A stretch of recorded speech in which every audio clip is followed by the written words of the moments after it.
Hey everybody, welcome back to another Friday live stream. Today we're going to be continuing our stream from last week, and let me turn this down a little bit here so I don't hear it as much. But we will be continuing the live stream from last week, and it's going to be super fun. I've got some exciting things that we're going to continue working on here. Mostly it's going to be a little bit of modeling. We did a lot of the modeling last week, and then we're going to continue with our texturing and our lighting. And then we'll be going into compositing. So it might not be that long of a live stream tonight, but it will be fun. It's going to be exciting because this is the best part of the process. It's the most creative part where we can really just screw around with some different lights in our scene and get a really cool looking image. So this is where we kind of left off last week. We did a lot of the 3D modeling of this like room here, as well as set up like our moon in the distance as well. I'm thinking with this, oh, thank you. Yes, this is one of my favorite shirts. It's very comfortable. But I'm thinking with this anyways, we might throw some stuff on the ground here just to make it look a little bit like more of a dirty room. I have, let's see, I do have from our last week, we have the, just open up that real quick. I have a reference image. This is what I created in Midjourney for the actual photo here. So we might use this as a little bit of a reference for some of the stuff that'll be on the ground, maybe littering some of the cabinets here as well, is what I'm kind of thinking here. So let's go ahead and get started, and then we can start doing some shading. It's gonna be a lot of fun. I love doing these night scenes. They're more like close to black and white, blue scale. And those are always fun to do. And then the texturing on this blanket here is going to be super fun as well. So right now I'm thinking with the blanket that I do have, we might want to have maybe one more blanket. So I might do that. And of course, as a quick reminder, if you guys aren't subscribed already, please hit that subscribe button and the like button on the video. Really helps me out, puts us on the map with the search engine stuff on YouTube. So if you guys don't mind, please hit those buttons. And without further ado, let's go ahead and add another blanket in here. So I found a cool trick last week. Someone that was watching actually recommended it. So it's always great doing these streams because I get to learn some new stuff. Blender has this new feature in it that's a kind of like a cloth tool to make it more wrinkled. And it's better than just trying to simulate everything yourself. So I like to do like a two-step process of like trying to simulate it first and then get it to fall where I would like it to be, and then from there I can try to do any sculpting that I need as well. I'm gonna overall probably just add in a few edge loops here. Just add in one edge loop here, and this is no longer using any cache, but one thing I can do is I can ensure that it has a collision on it. So let's do that. We'll add a collision. This should already have collisions. And then as far as this collision goes, we might want to change the stickiness to be a little bit higher, as well as the friction. This guy right here, this is a cloth. We'll go back to frame 0 for it. If we just hit the play button, that should get us it to like fall down more realistically. Let's start that over again. I'm thinking this doesn't have a collision on it, does it? Yep, no, that needs a collision. And I'm going to grab kind of this center piece here. And if we grab that, just move it up, that'll give us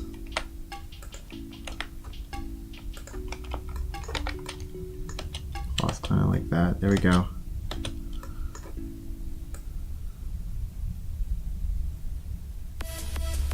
We might like this, bake it, and then just add some thickness to it. I kind of like that.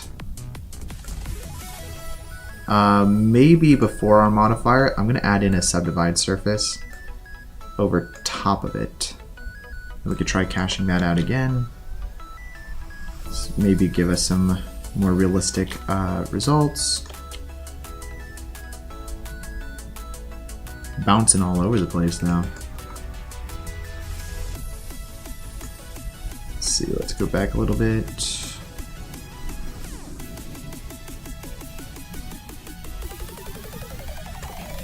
Might not have it afterwards. Let's try it like this.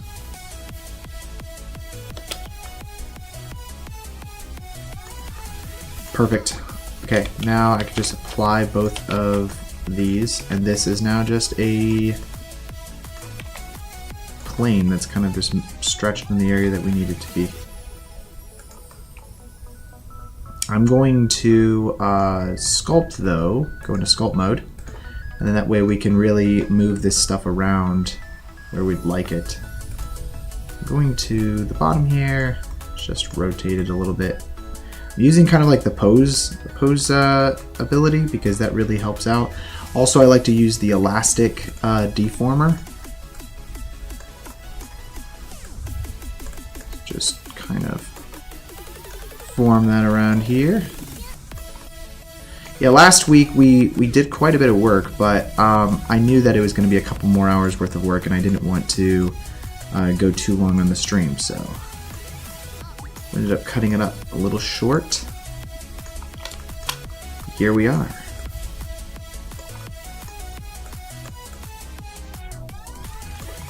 Might use a some kind of solidifier just to add some thickness to it. And then the real trick here is we're going to be using this cloth grab tool.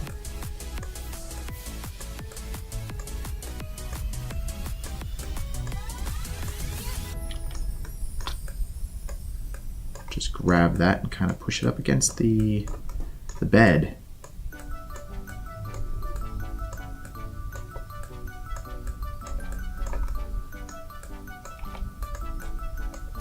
Add in some wrinkles.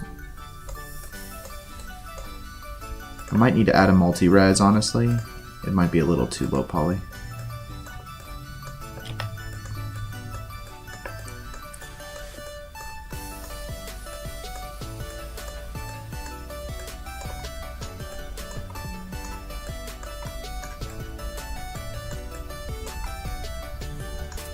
Might smooth out this bottom bit here because otherwise it's going to be a little distracting.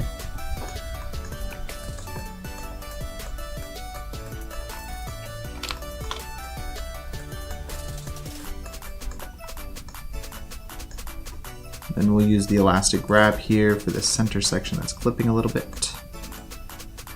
Should be fine there.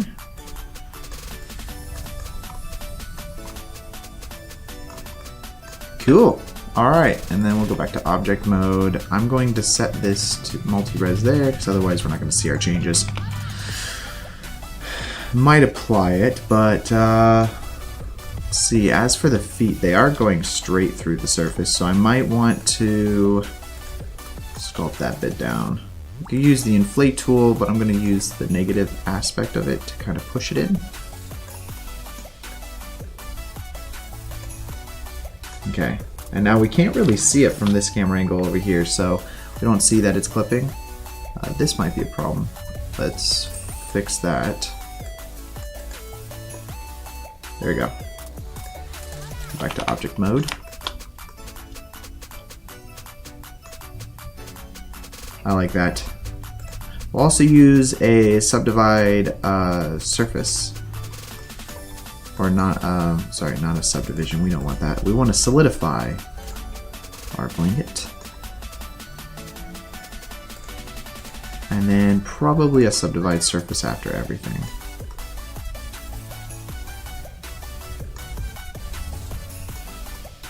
This sticking up here may be a problem, but we can fix that. When there's sculpt mode, just gonna grab it and just kind of push it down.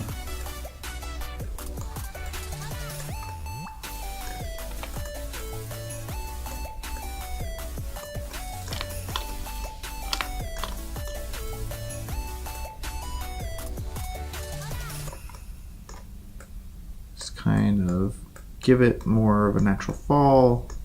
It's not too puffed up. Okay. And that should work.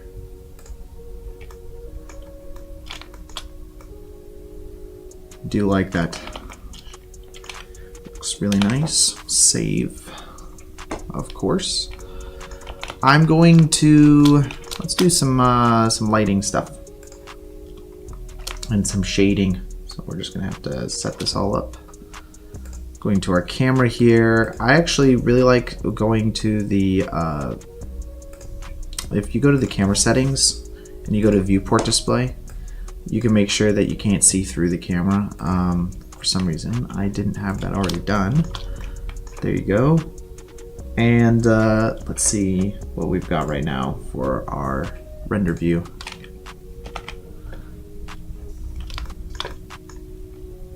Do you think, first of all, we could probably swap this to a sun.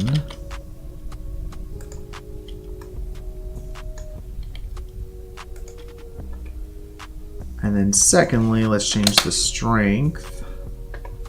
I'm gonna look at our reference image as well. It's got very hard lighting, harsh lighting. Not soft, so let's change the angle here.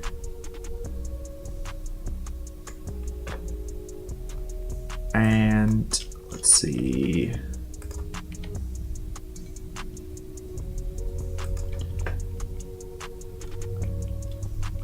Great, I like that. Probably make that slightly blue. I mean, we still have to shade some stuff, so I don't want to get too much into the weeds with the lighting yet.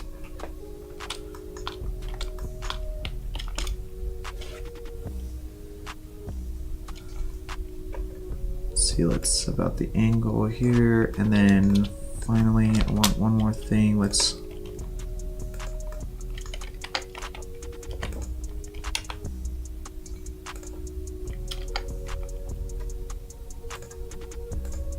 make this, I always like to make a flag kind of on the other side of the camera here, and then turn the specularity completely off. And then if we grab the vertices here and just scale that up so the camera can't see it, it creates kind of like this dark bounce behind the actor.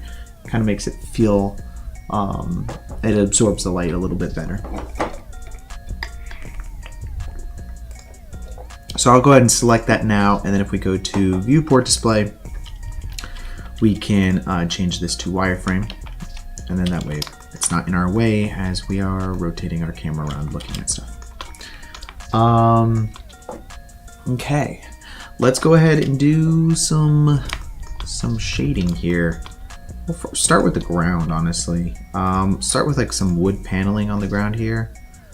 Let's see. Add an edge loop in. Can I do that? Oh, I have to, yeah.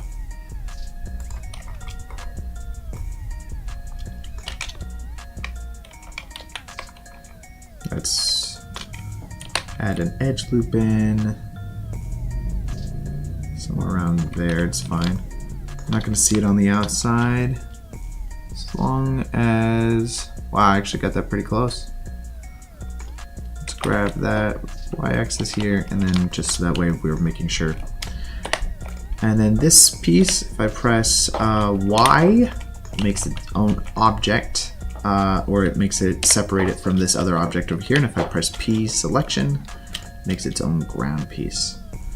I'm going to organize my collection right now because I haven't really been doing that. So let's do layout. Honestly, probably all of these cylinders and cubes can get placed in there. Oh, they already are. Whoops. I'm going to create a new collection after that called camera. And we'll select our camera as well as anything that's associated with it, which right now we don't even have our focus set up, so that's all good. And then we'll create another collection called lighting. And we will grab our light that we have, which is just the moonlight that we just added in. We have our botanic. And then this should be good.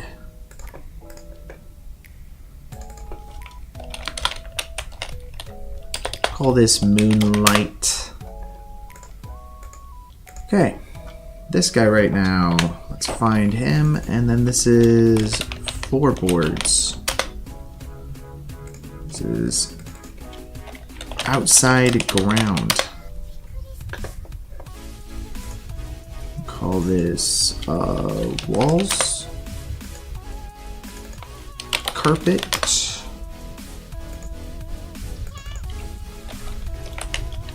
blanket 01. Probably go through and rename everything. I'm fine right now with where we're at with that, but let's go ahead and create a new material now for floorboards. And I will open up the shader editor.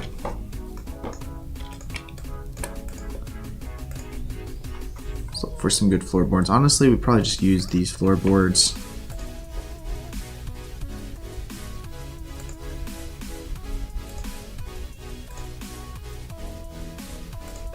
Let's see where you're at. 7-zip.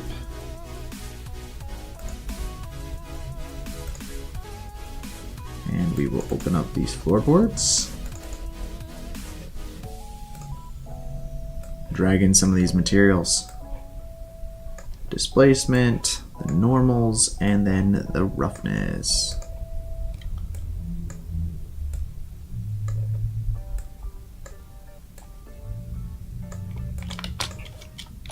I'm going to use a math node here, and then I'll multiply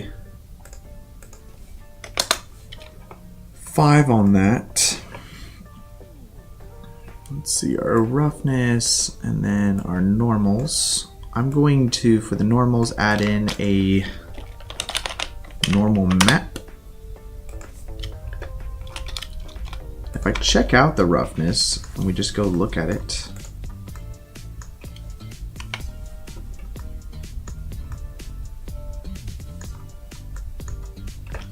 probably take all of that and then just say smart UV unwrap. That's fine.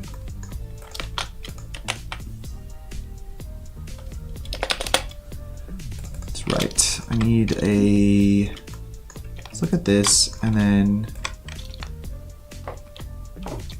what is it, Control T? Oh yeah, Control T gives us the mapping and texture coordinator. If I plug that into all of these, we can make some adjustments here. So that's using our UV. I gotta plug that into our displacement as well. Over here, I can actually add in a value to our scale of this, and this can be adjusted. Let's go back to our camera view. And voila, that actually looks about right. I always like to go to the normal because if I take a, oh, it's not RGB curves. I need a color ramp. I'll plug that onto that. Just make this a little more contrasty.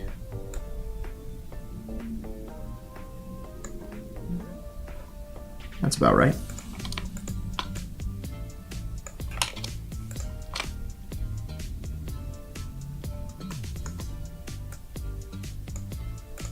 Okay. Let's see.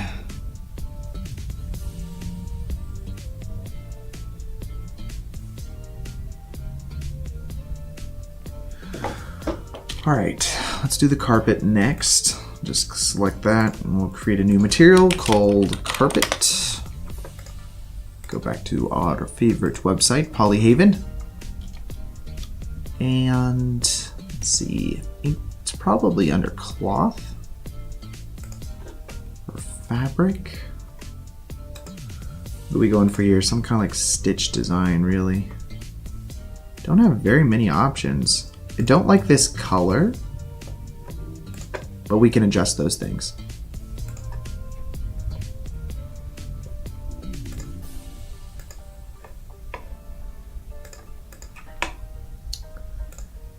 back to downloads.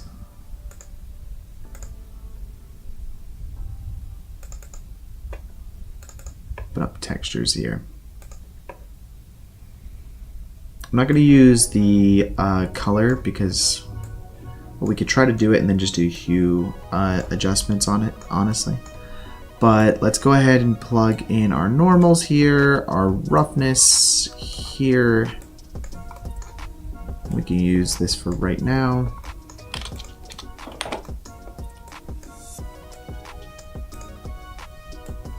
And we can adjust the scaling of this as well.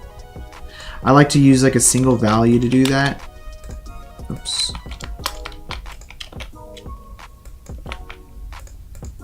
We'll plug that into our scale and then we can adjust that. Okay.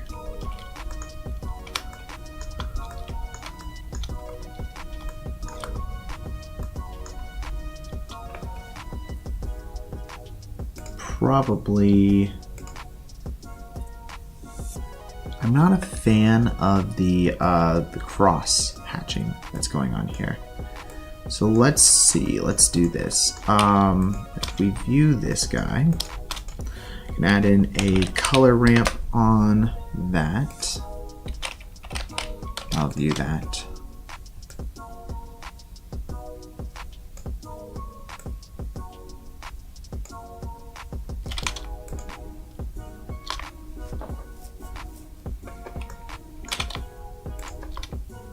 Okay.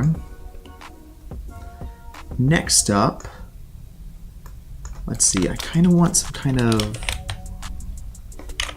let's look at wave texture. What does that look like? Not on the X, let's make it on the Y and then adjust by the scale. That may work. And we will do that with a RGB, I'm thinking. See what colors we're going at. It's pretty simplistic, honestly.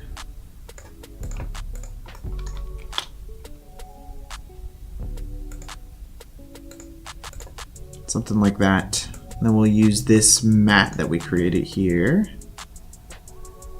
as our design. We could do that with a let's use a mixed node. Use 2 color values, and the factor can be plugged into this wave. Okay, and then that's our color. We'll plug that over here into our base color, and we'll view that. That'll give us a better design for what we're going for, which is more of like that line design. And this is procedural, so we can use it for whatever we need, honestly. But for this, I think that's all we need. It might be a little small for the lines.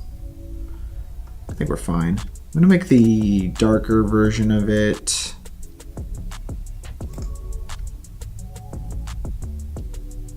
Yeah, let's do that. And then the only other thing is it's using UV, but we can actually adjust that to generated. Okay.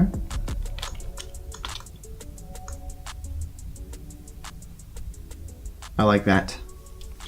For the ground, let's go ahead and select the ground now. I am thinking that the color tone is just a little off. Let's change that. Well, let's be careful about this because a lot of the lighting that we're going to be doing is going to affect this. So, for instance, I could just make this quite a bit bluer, and then everything will be adjusted because of that.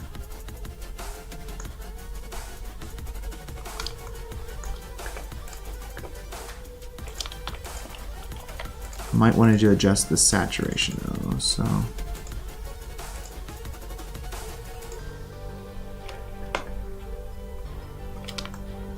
To be careful because sometimes you can fix a lot of this stuff in color grading and it's much more efficient.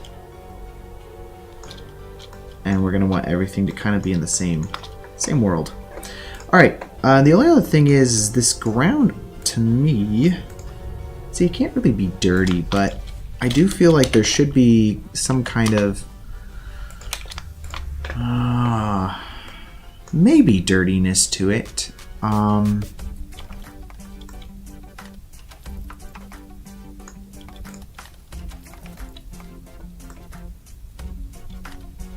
Let's see.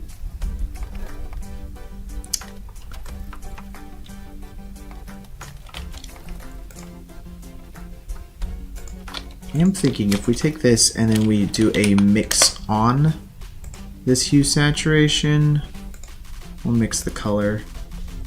And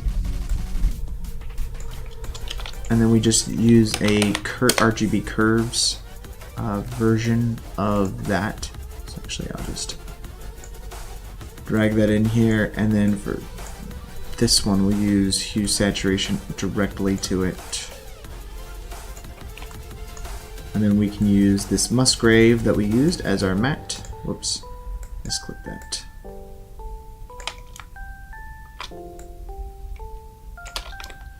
So now that's the plane, and then this is that. I can adjust the darkness on it.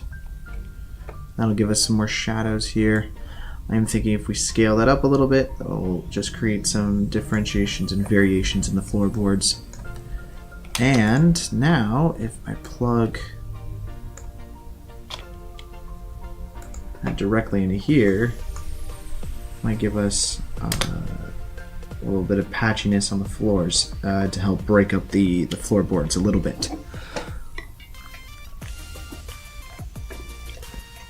Okay.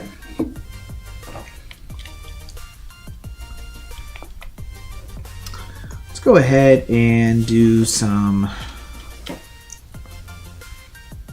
of the, we'll do the walls.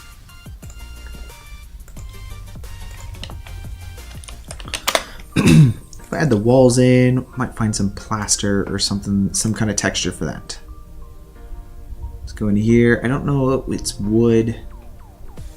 Let's go under all, and I'm going to search for plaster.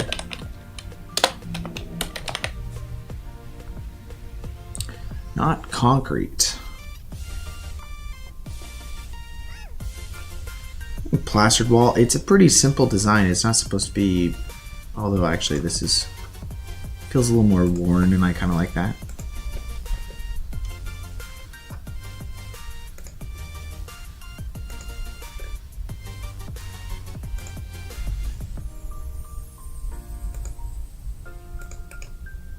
Seven's okay. And let's open that up, and then I'll drop in those textures. So we'll use that for the base, displacement, our normals, and our roughness.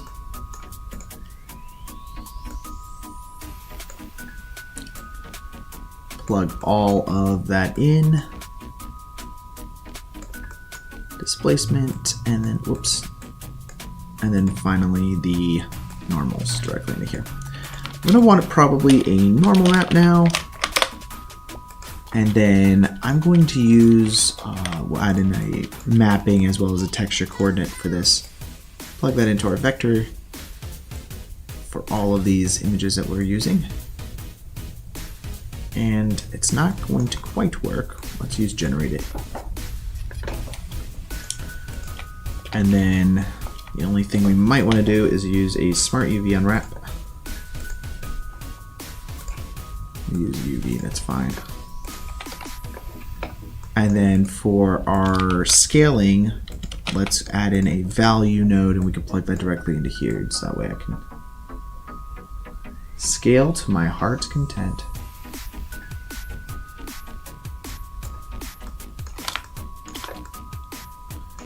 Is it scaling up or down that we want?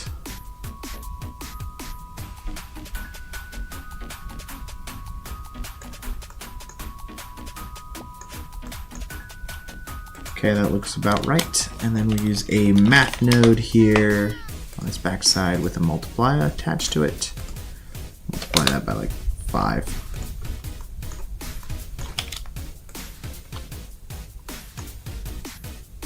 Okay, that looks about right. And then if we use the principled VSDF, that gives us more accurate representation of what we're going for. Okay, cool. We will continue on to the bed here. Let's grab that. Let's see.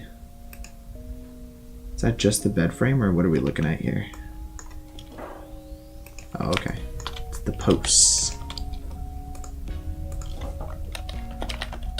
Bed post, which honestly we might be able to use multiple types of. We'll use the same texture for a lot of it. I'm gonna use this one. Get that downloaded.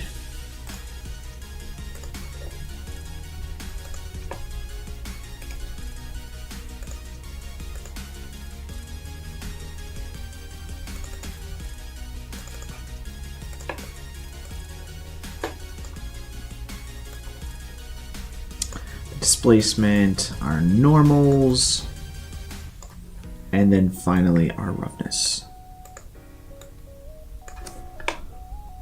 Do kind of wish, I'm sure there is a plugin that's like, oh, import all these, and then it uses kind of like an, not really AI, but maybe some kind of understanding of like, hey, this says normal in it, or it kind of like can understand that, because that would be quite useful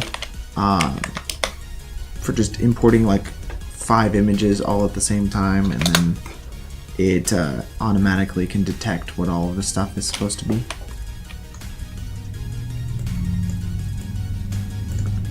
Use the vector here and plug this into all the images. Because if you could automate the importing of your images, that'd be really nice. Okay, render view over here.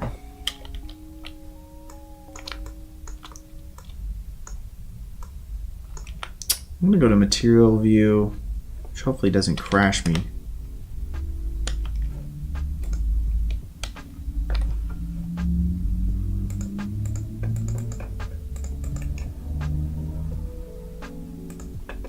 Going from render view to material view is sometimes a bad idea, or vice versa, because it changes render engines, I believe. It goes from the Eevee render engine to the Cycles render engine. Although I'm actually not quite sure, because the material render view isn't quite Eevee. It like views Cycles type of materials, but it might be Eevee? I don't know. It's real time, so. Okay. Going to have to grab these and then just do some kind of smart UV or something.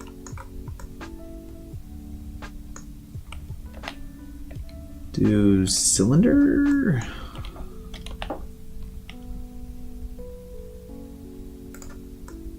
It might be a smart UV, probably was fine.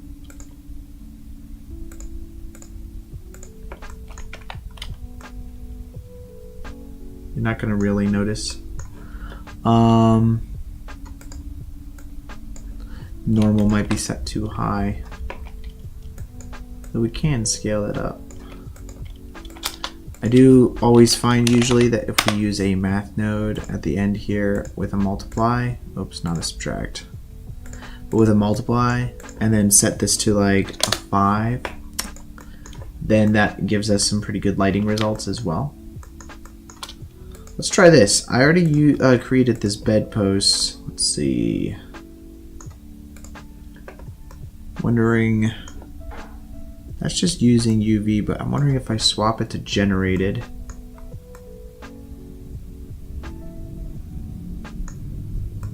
It gives lines, but I think I'm fine with it because bed, like the way wood grain sometimes works, is it has those lines.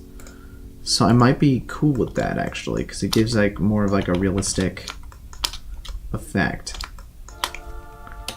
Let's go ahead and hit the save button there.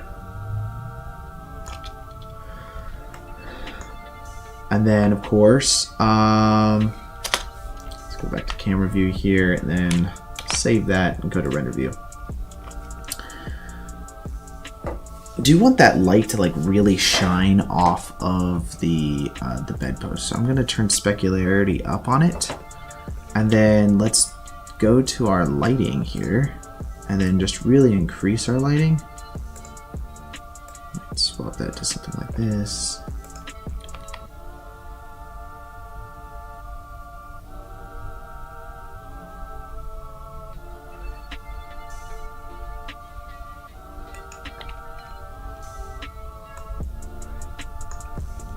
It's hitting that, but I do really want it to be hot.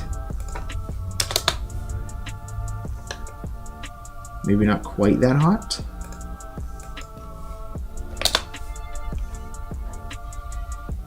Because it is quite hot. I don't think I want it that hot.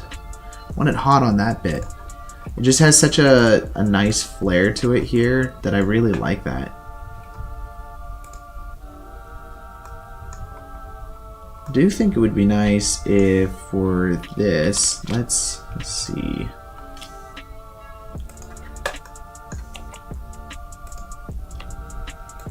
Let's kind of use this for lighting purposes. I'm going to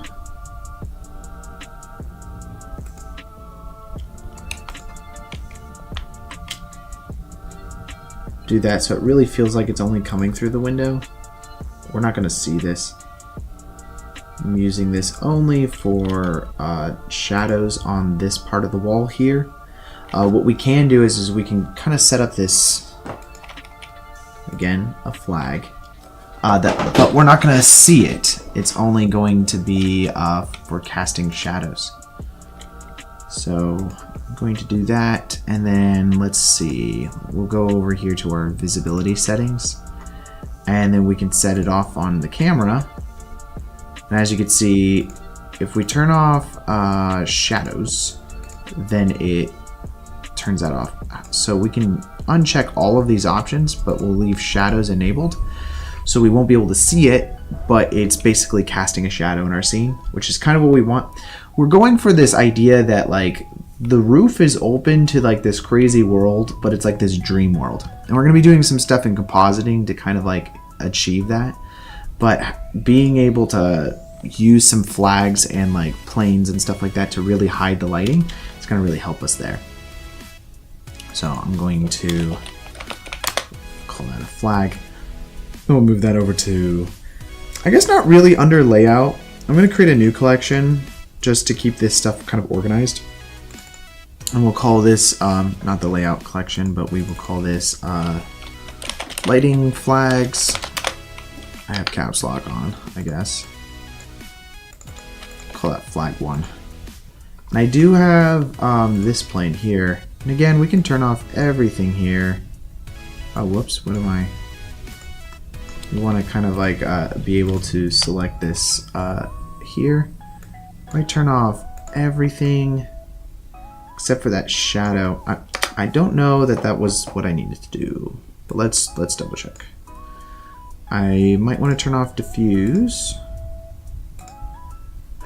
If we turn off camera, we can't see it anymore, but it still kind of affects the lighting. So let's grab that, and then we can move this over to our flag setups.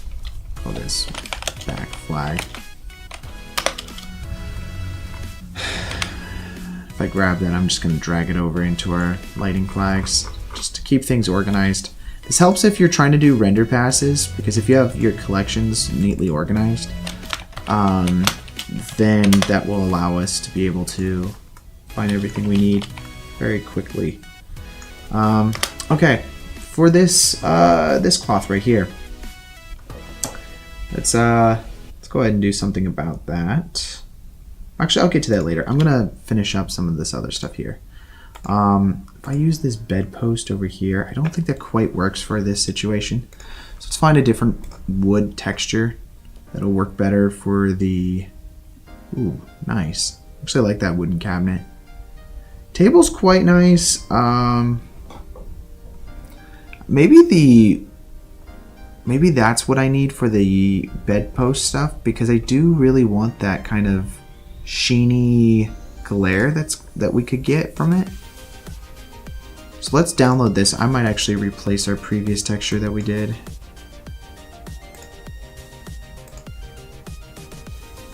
Go over here, downloads, and then we have our wooden table 01.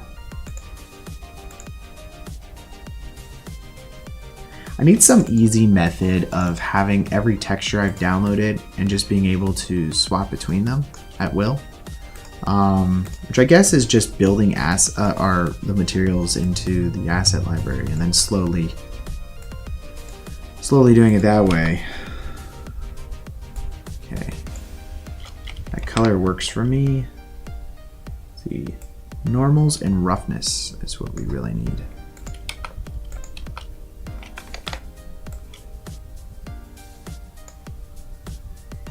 Let's plug that into here. And then our normals, we could just replace that down here. I do need the vectors on all of this though, so let's make sure I don't forget that. And then for this guy over here, I'm going to just do something like that. I do think maybe UV might be the a better option for this. Okay, and I am getting that really nice kind of like glare right here. That's cool. I do like that. That's working much better for me. Just looks more realistic. I'm going to make sure that the wooden chest that we have over here, the shading actually looks nice on it. I think that works pretty well. I might decrease the normal map here. It's quite intense. Also decrease that. That works pretty nicely. Is this light on in the reference? It's not. I almost want it to be on in this test video, or not test, but lamp base. I'm gonna turn on metallic. You are now metallic.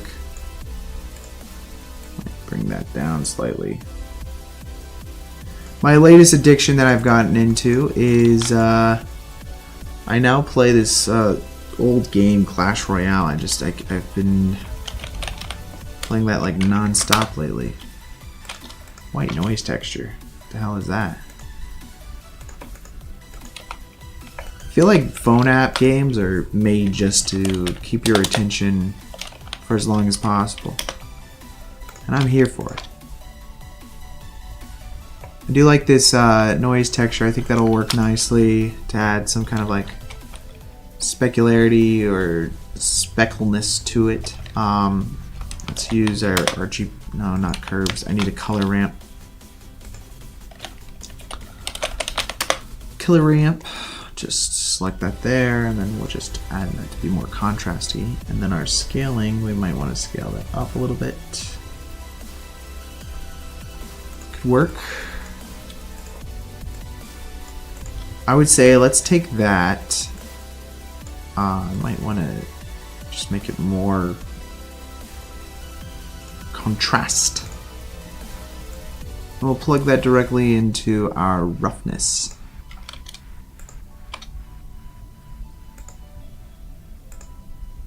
Which looks like I got it backwards. So if we select that and then swap this to white, get more of what we're going for here.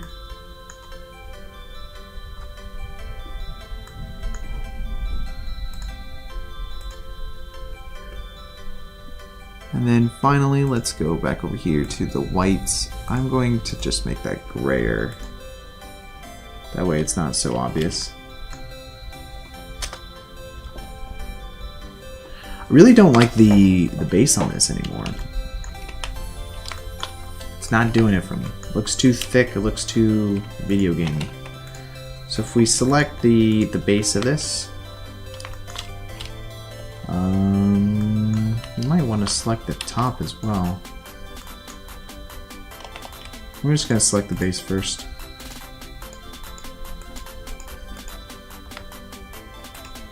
We'll turn off that.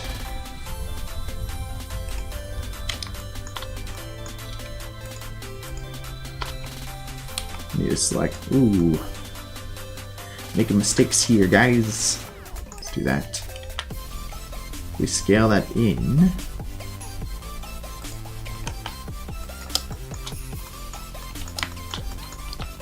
Don't worry. We'll get this as well.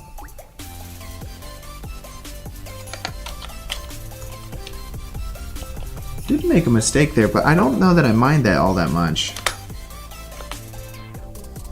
That might work. Yes, it works much better.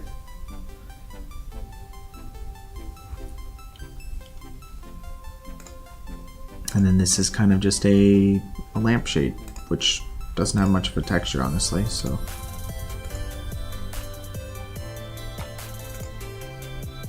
It's supposed to be decently dark on this over here. So I think I might want to do just for us, again, this is kind of going into like that artistic area of all this. Oh man. I'm gonna do a vertical split and then we'll do a 3D viewport. I added a area light. I'm just gonna grab this and then just kind of move this over to this section over here.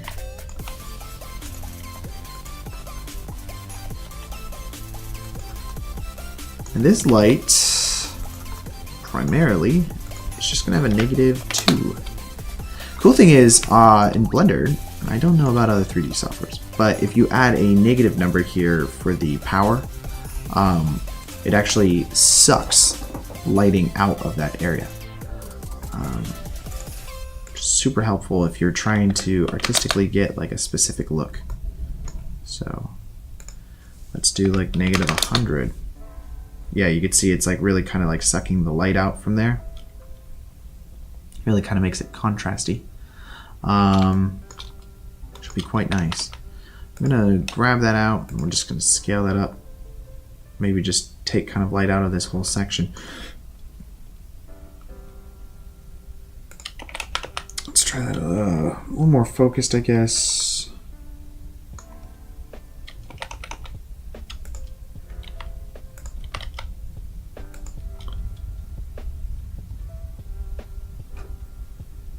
And let's see. It's kind of affecting the ground there, which I don't want it to do.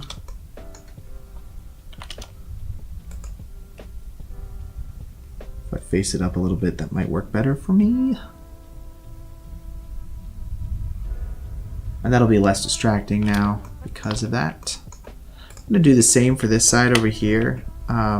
Maybe not with the light, but I just add another collection. Oh no. We're gonna add in bedpost. Select that. Select everything and we'll just do a smart UV unwrap. And I guess for this light, move that over to lighting. -1. We'll call this negative area 1. And so now if I duplicate that, we move that over here, just rotate that, voila, -2. And then overall, we're probably going to want a negative on everything, right?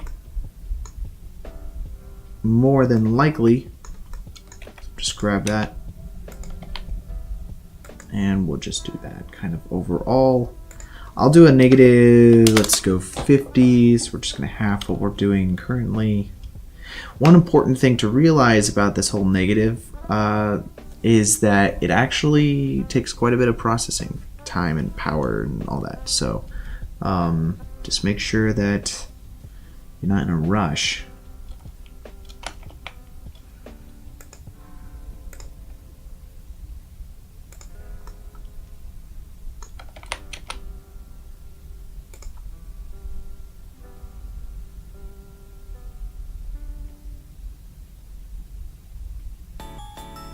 I'm kind of going up on it so that way it's not hitting the ground all that much.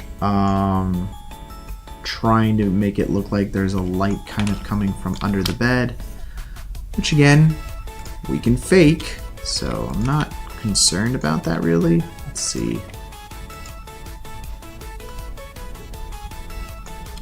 Let's do that here.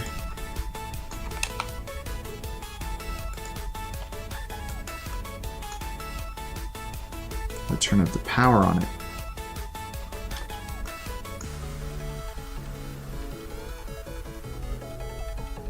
I like that. Might feel like there's a little bit too much of a light necessarily down there.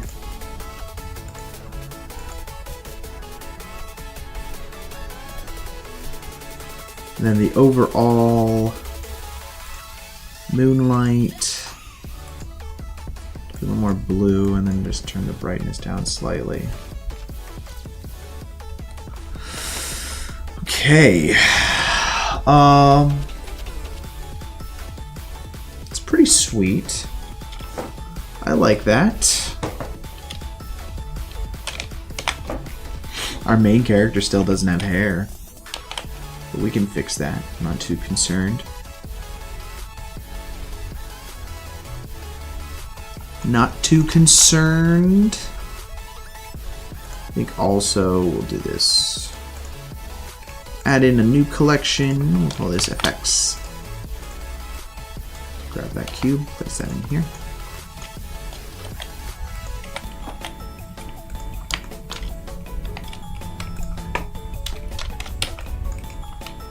Scale that up, move that away. I'm calling this fog here. We're just adding in some atmosphere. So we'll just add a new material.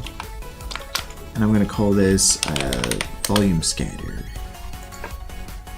Or sorry, I'll just grab a volume scatter and add that one in.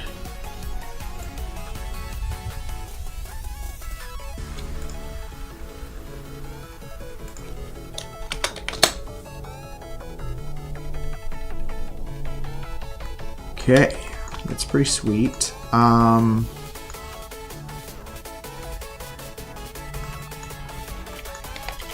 We might want, because I think we're seeing the edge of the fog, let's just scale everything up here. The trick is going to be trying to figure out the density that we're going to need this at, and then adding that in there. We'll also be adding in some... Hey, Veeth, welcome to part two. The trick is going to be adding in some caustics as well, so... Let's see, we got the density here. I'm going to decrease that to 0.01. Take the intricacy down, maybe increase it. Just kind of play with that until you get something that looks pretty nice. Next up is going to be adding in the caustics. And then of course we've got our moonlight that we need to add in. So let's go ahead and add a new material to that. Moon emission. Of course, we can increase the brightness of that. I'll probably set that brightness to something like 5. But, okay, now the other trick is going to be grabbing a NASA moon image. I think it's like texture. CGI moon. Give me that CGI moon, NASA. Download options. Okay, let's just do like 4K. We'll use a displacement. Also could be 4K. Don't really care. It's all huge. I don't need all that. Cool.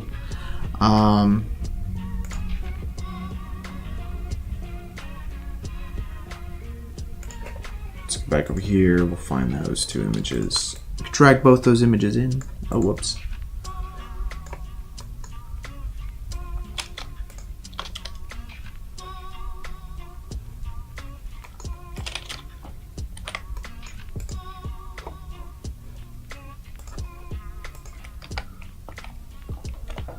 I'll do a cylinder projection, I guess. Plug this color directly into this color, and then we can use that. Set this to 1. Let's find our fog, and if I just disable that, we could kind of see what we're working with here. Looks wrong. Cool.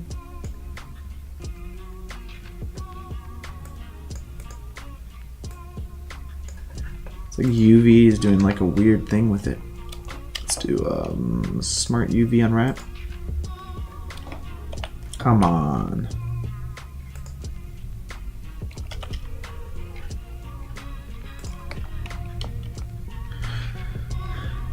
I know that's not right, but I'm fine with it. I'm not gonna lose sleep over this. That's the color poles, and then let's use this item. This is our displacement. So we can actually just plug that directly here. Use a math node, and then we'll use a multiply on that math node. Let's use like a 4, I think. And if we also add in a contrast, oh, not a contrast, a color ramp,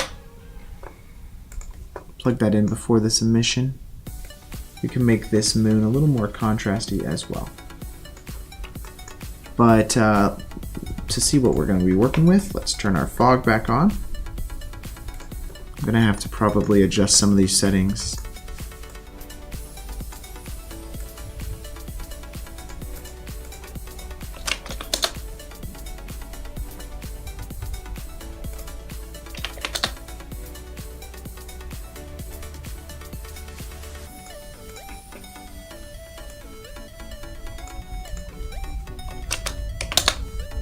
See, kind of find the ideal setting here.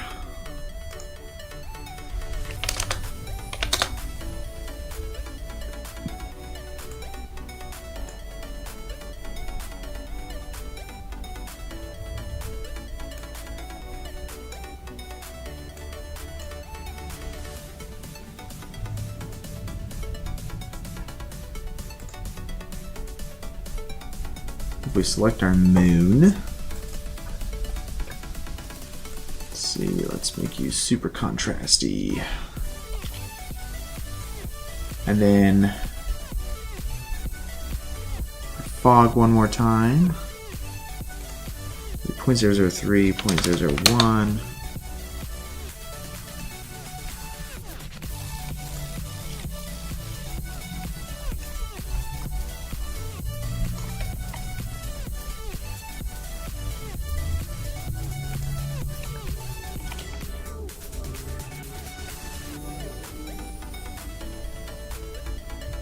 Cool. And then from the emission here, let's set that to like a 5. Really make that visible. Let's see what we're working with. I do kind of like how it makes it so you can't see that whole bottom section. It's pretty cool. The other thing we can kind of do is we can use a texture and then we can paint some of that in. So let's look at kind of this, and then make this a little crunchier.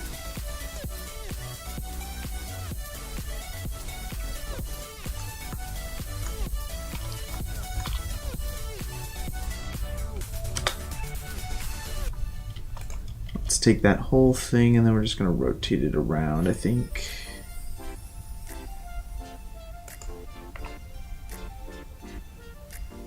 Not quite as crunchy, just bring it back a little bit.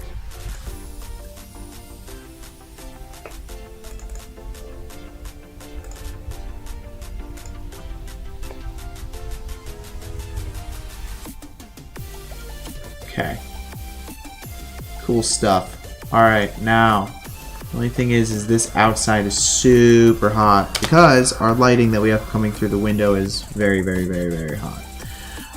We can fix that though. Let's Go ahead and hit the save button first.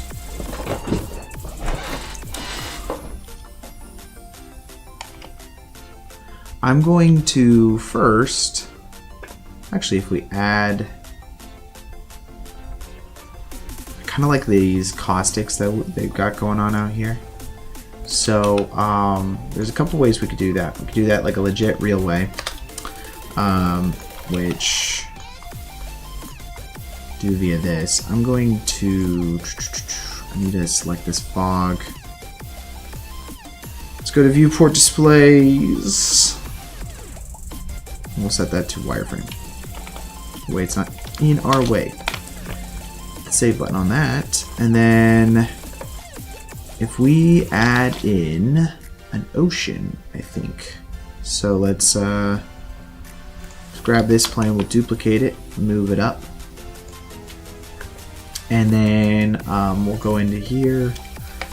Let's first subdivide it a bunch of times. Add in a ocean modifier.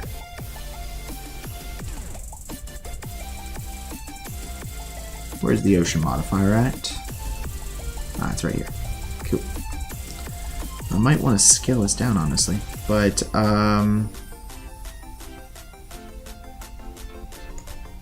just max that out to 10 or something.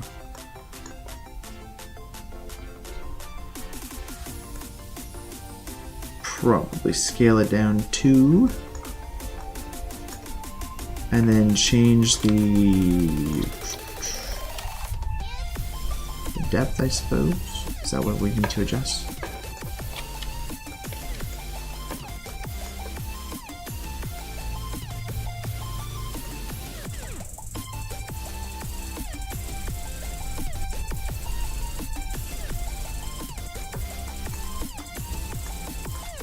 Cool, and then I'm going to repeat this a few times on the x-axis, and let's go ahead and move that over here. I'll scale it down as well. The idea is that we're going to use this to basically create caustics on the floor. So let's just duplicate that over a bunch of times. I'm not really concerned that the computer is about to freeze. Not at all concerned. Because why would I be concerned about that? And cool, I'm going to apply this modifier. Hey, what's up, Kevin? How's it going?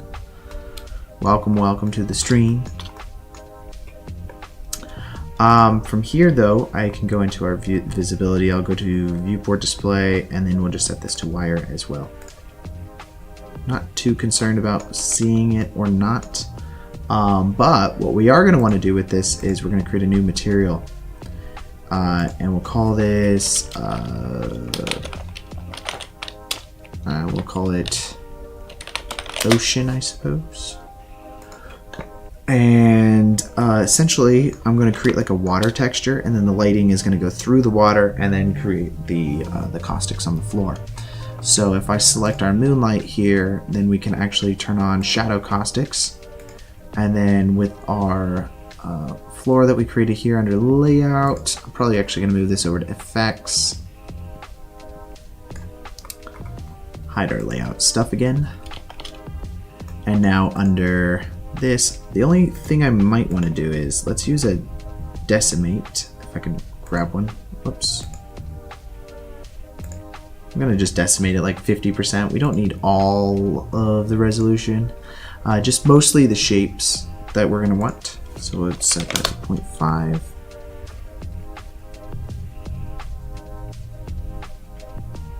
It's taking a second to think.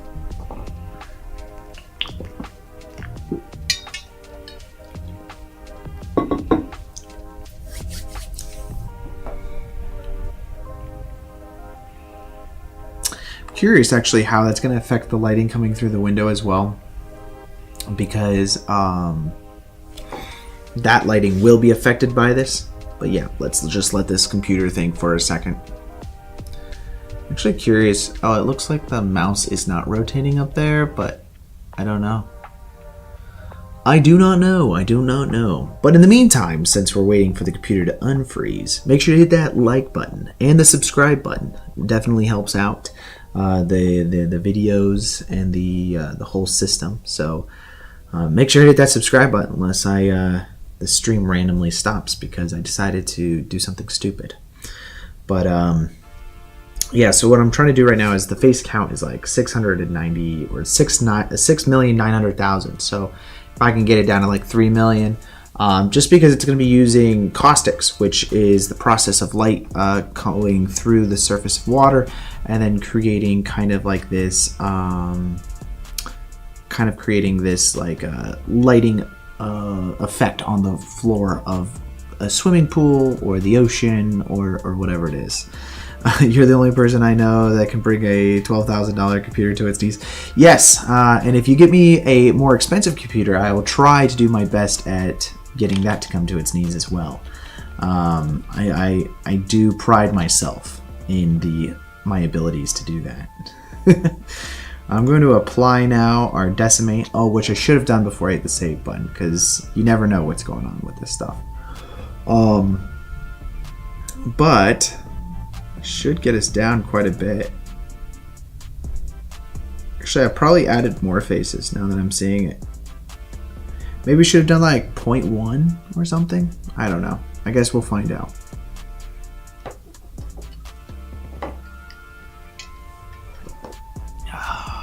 Let's see. What do I got music playing right now?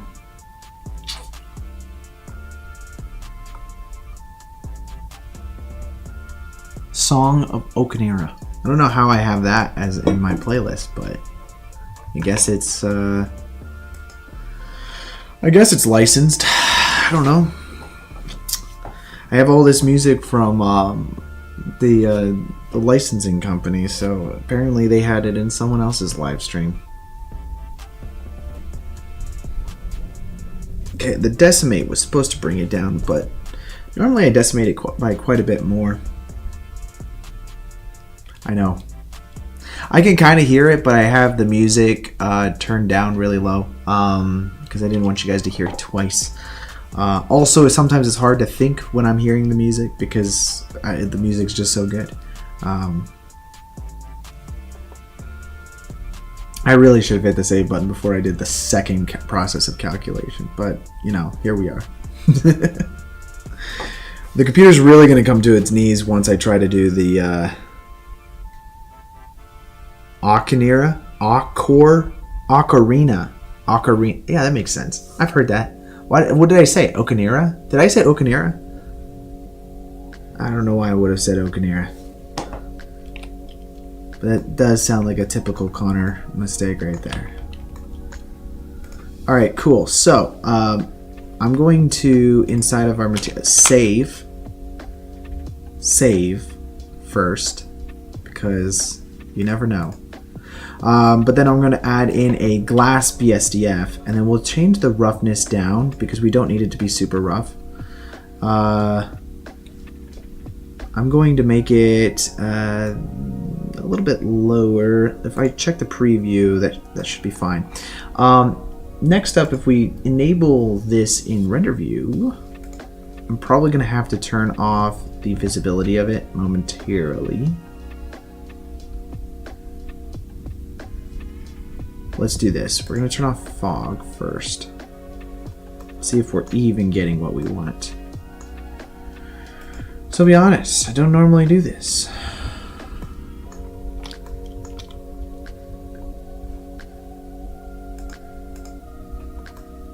Let's go out of camera over here.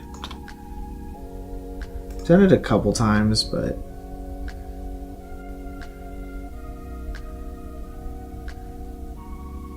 I'm creating shadows. If I take the roughness all the way down, do I have to adjust like the IQR? I guess I could also just make straight up just water. So if I add in a principled BSDF, whoops, search. Principled BSDF for our texture over here.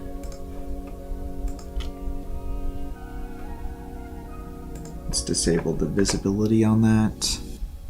And then let's see. First of all, let's go ahead and just make it blue. Not that it really matters, but let's create blue.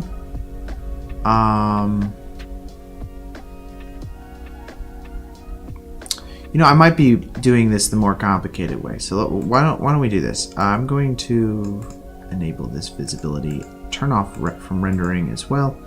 And then inside of our camera light that we have here, our moonlight that we have, I'm going to use nodes.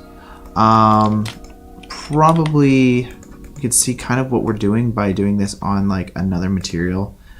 So let's just do that real quick. I'll create a new material called caustics. And inside of this material, we can use a Voronoi texture. A Voronoi texture. Swap that to like 4D.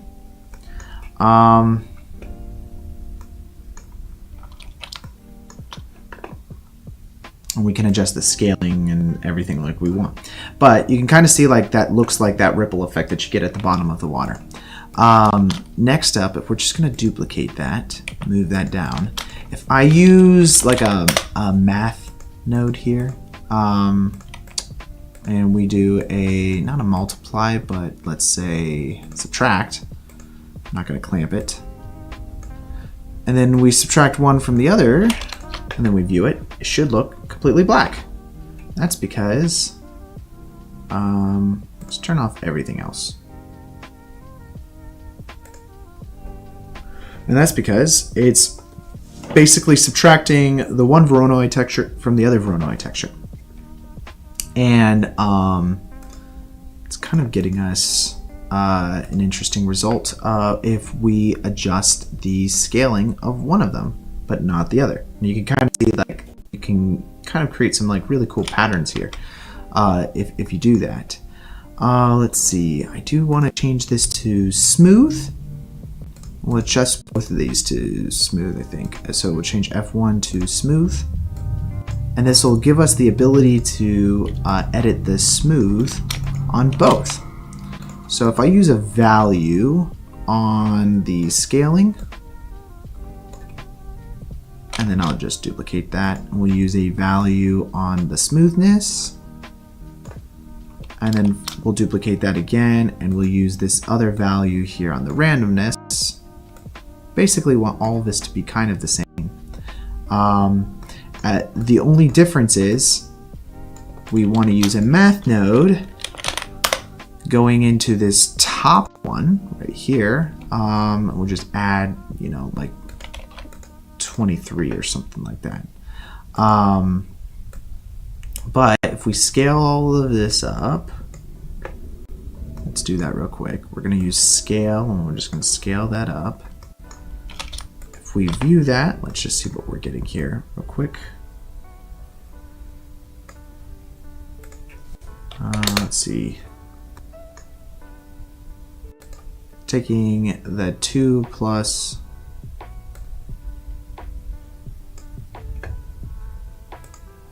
that, and that's going into our smoothness.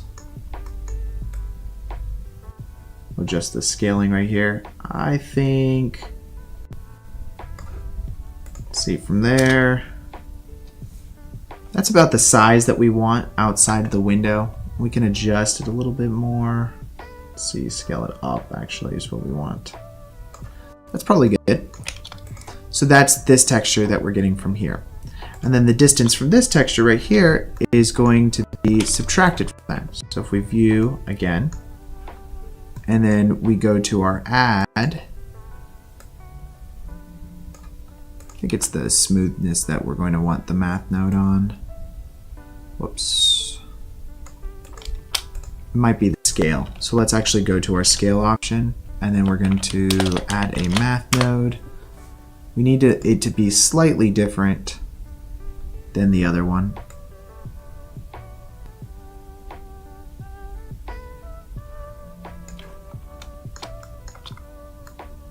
I don't think that's the value that we're going to want to adjust. I do believe it's the smoothness, if I remember correctly. I've done this once before. Never do things live unless you actually know what you're doing. That's what I say.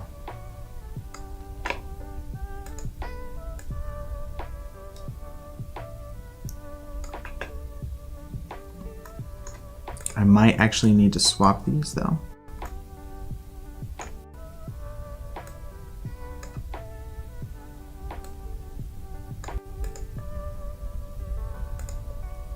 It's a divide like, or is there a difference? One times it's subtract or difference. You can subtract is really what I'm going for. It's just not giving me the value that I desire.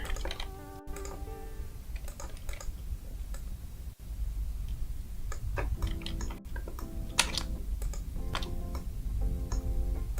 do think this just needs to be much larger.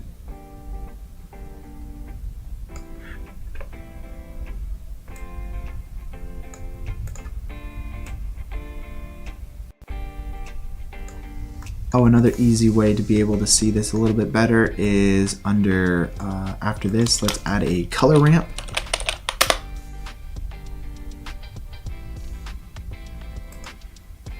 Color ramp has been so buggy lately for me in Blender. I don't know why it's so slow every time I try to use it. But it's like the whole computer just like freezes basically whenever I add a color ramp node. It's unfortunate that it's the most useful freaking node in the entire shader editor. Trying to just increase this contrast, please.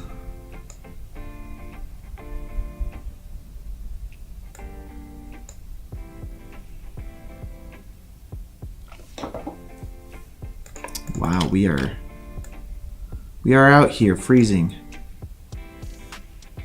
There we go. And bring the white down as well.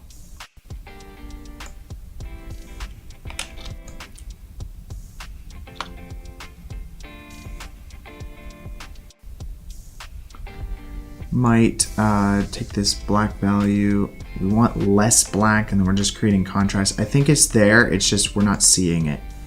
So if I just grab that, just bring that all the way down. If you'll move, please. It's driving me crazy here.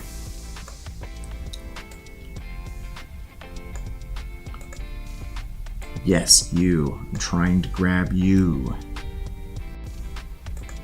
Holy crap. Getting frustrated.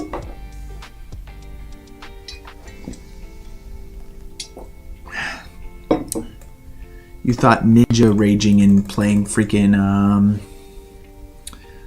Fortnite was crazy. I'm about to rage over this freaking color ramp node. Literally can't do anything. It's just frozen. What the hell is wrong with you, Blender? Holy crap. Just freaking move. There we go.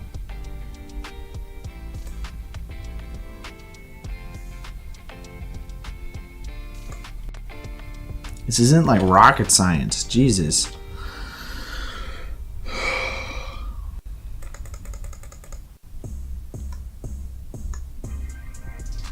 Is it because I'm in render view or what the hell is going on here? It is like not moving at all. Holy crap. It's basically the whole freaking interface is just frozen. Oh yeah, and then it goes all the way back. Thank you for your assistance and your... I'm just deleting this color ramp. Holy shit. Okay. It's like unbearable. Did you see that though? It like instantly gets buggy. Like just that node being in there.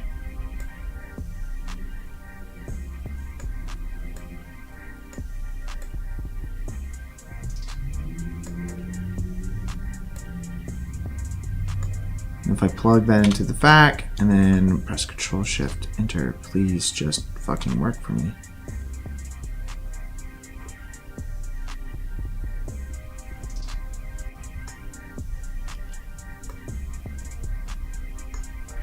And turn the smoothness down, I imagine.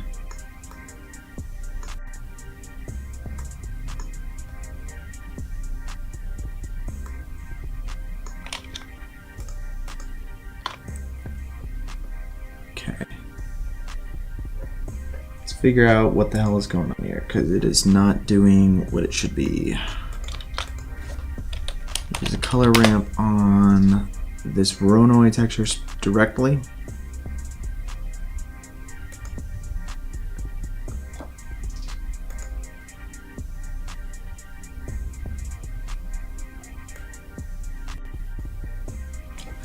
Wow.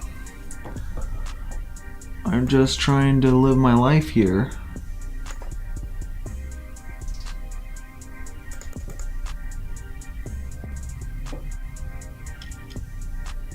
Remove that. Thank you. Holy crap. I am about to just like blow up here.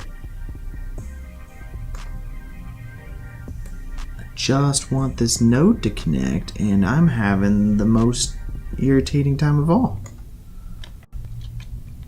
You know, this is honestly not even that bad of a computer. Like, it really shouldn't be having issues.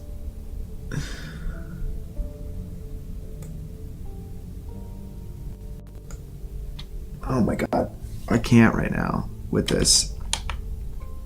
This is like insufferable.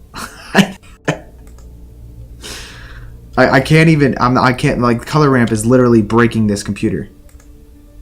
Is that like a bug on Blender 3.4?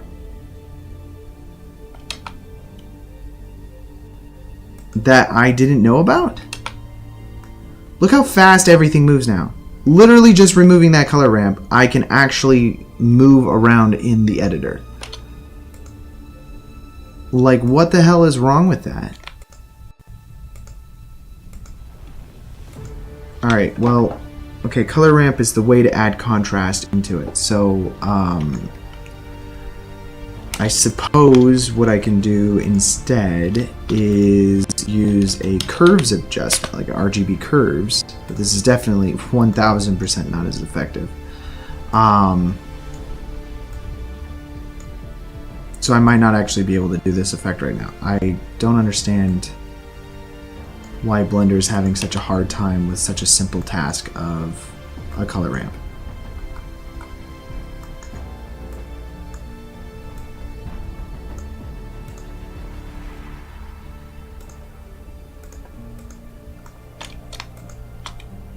And this distance thing is acting really strange for me.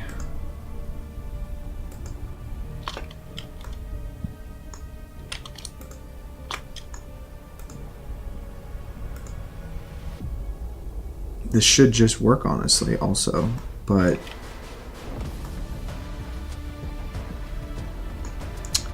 what I might be able to do is, let's see, let's subtract. Is the color ramp after the subtract just the thing that's blowing up?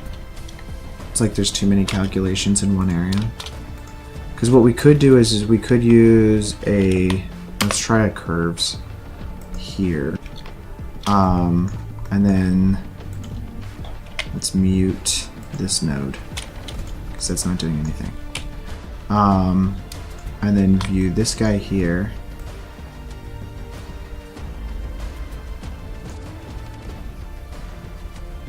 It does give us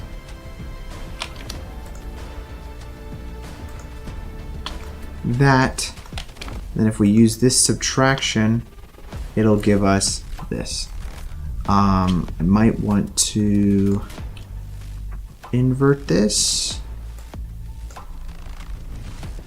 or bring this up, one of the two.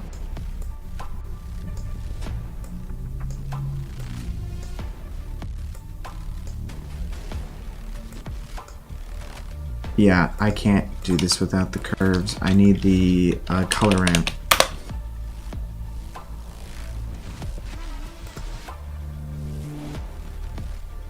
And like literally is freezing the entire comp, just literally drop. Like I can't, what the hell is going on? Okay. Great guys. Well, that's not gonna work. Delete the caustics map because it just stopped working for me. You can add that in comp. I'm not too concerned about it. For right now, let's go ahead and then just add in some of our lighting flags as well as our effects. And I'll have to adjust the lighting of the sun to not just go directly onto the ground. So with that being said, we can use this outside ground piece that I have here. This is the caustics caster. I'm gonna set the subsurface to about, set this to like that. It doesn't really matter too much, but if we wanted to add kind of like this deepy ocean caustic effect, we can kind of do that. We'll keep the subsurface IQR at 1.4. Let's do zeros on all of that, and then I'm going to set specularity to 1, although we're not really seeing the specularity because we'll be on the underside of it. For the roughness, let's go ahead and set that to 0. Let's set the sheen to 0.5, 0.03, 1.45, that's all good. Transmission set to 0. Transmission roughness, I think we'll keep that 0 as well. I'll have the emissions set to, let's see, 0, 0.03, 1.45, set that to 1, it's fine.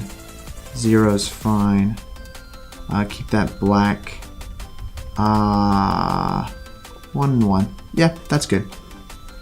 And then let's set that to visible here. But I'm only going to use it to like basically cast shadows, essentially. Because we don't really want to see the water in the sky, but we do want it to affect everything on the ground. So let's see. Let's do that. And then for the IQR, I suppose, let's set that to 1.2 maybe.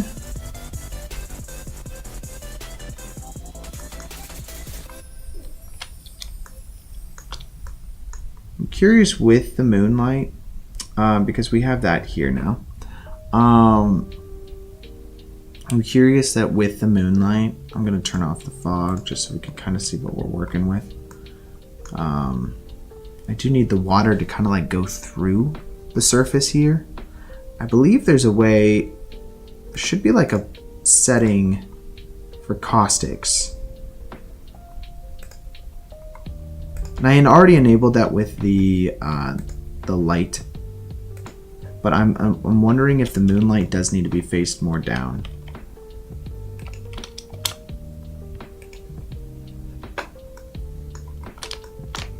Like faced straight down.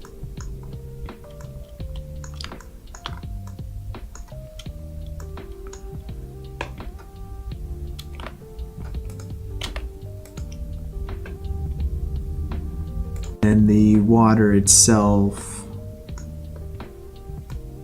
let's see.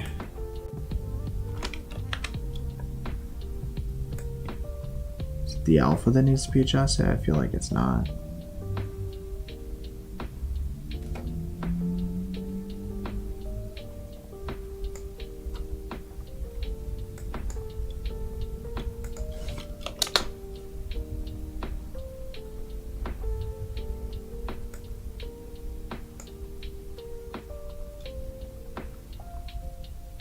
That like inversely works if I increase that IQR. And then we will set the visibility. Let's see. I only want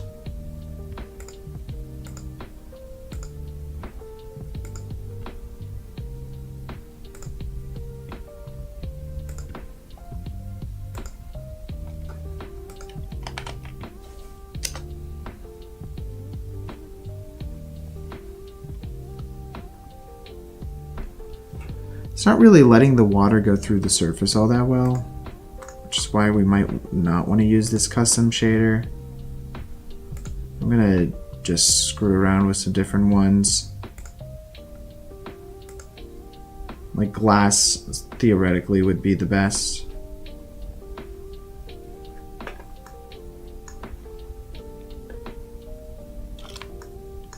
Um,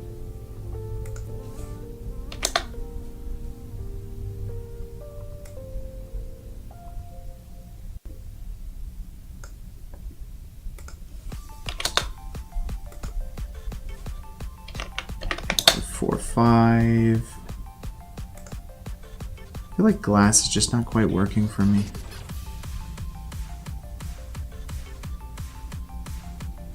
I feel like translucent? No. Just gonna kind of like screw around with this until we get it to work like what we want. Fraction maybe.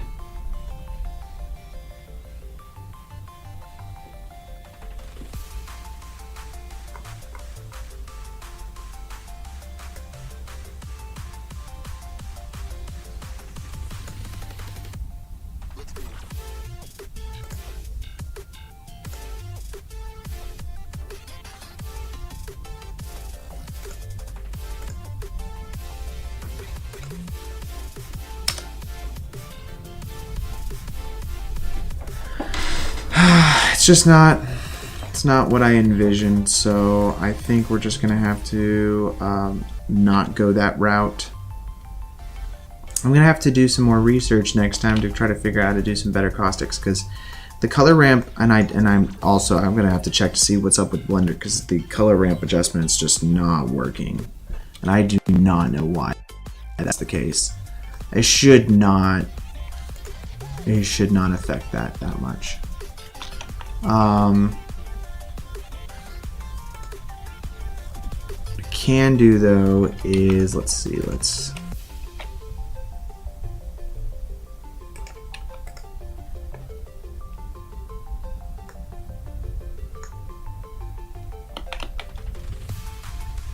gonna add some clouds in, I think, next, kind of just give it like a bit more of a moody sky. So let's go ahead and do that like kind of right now, so we can kind of see where the direction it's going to be going is. The fog itself is catching on quite a bit of light and kind of making it look a little daytime. So I might want the moonlight to be just a bit lower. Although, yeah, the moonlight lighting. Let's see. It's either the moonlight, I guess it's the fog that really needs to be adjusted. Because it's honestly not that bright. Although I guess it really kind of depends.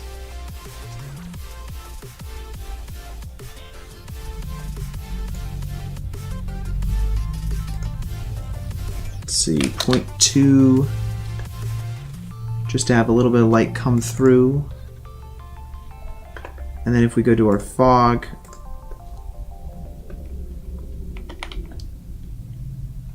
kind of find that adjustment for that. The fog density itself, we can also probably just make it a little bit darker.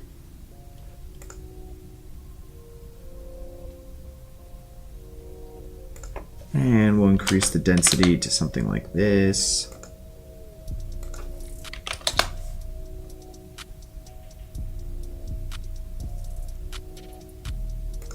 Let's see, 0.03, I guess. I think I have 0.01. And the sky itself, let's see, I don't know that I've really done anything with the sky material. Other than I guess I haven't done anything. So I'm just making that full black.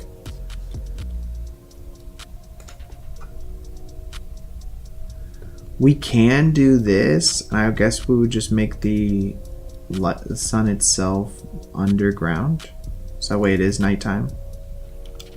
And then we have some kind of just like HDRI or whatever that we're using.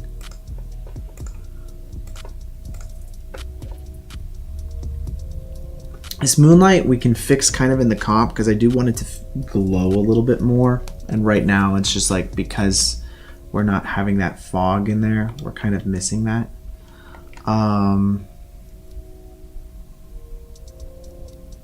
See, I'm wondering what this pattern is that it's kind of doing on the sky right now, because that might be problematic.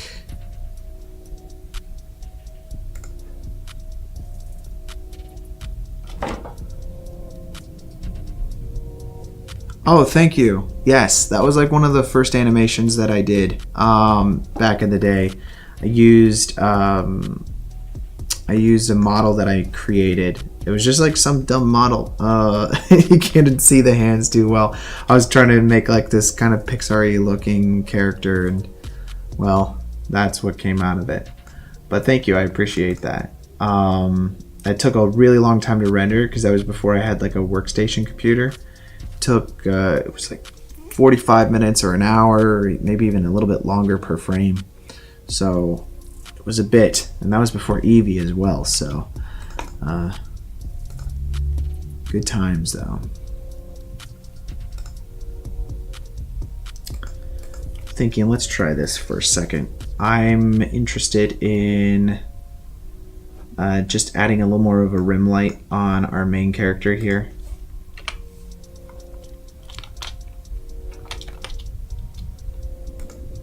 So let's go ahead and add in another light. I'm probably going to just use an area light. Area lights are kind of my favorite to use in Blender right now. Ooh, we'll stay in render view for that. I'll adjust that over here on this screen. Let's kind of move that over here and then rotate that a little bit to give ourselves a nice little light. I'm going to increase the wattage as well.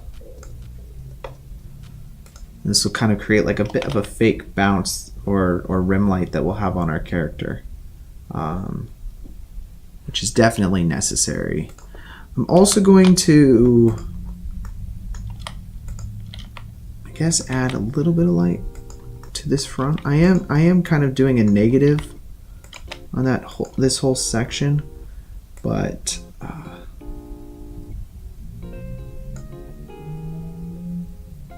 just kind of counteract it a little bit with the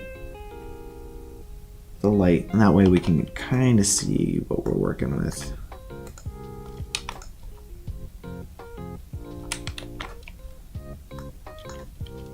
Probably rotate that upwards so we don't have to worry about the light on the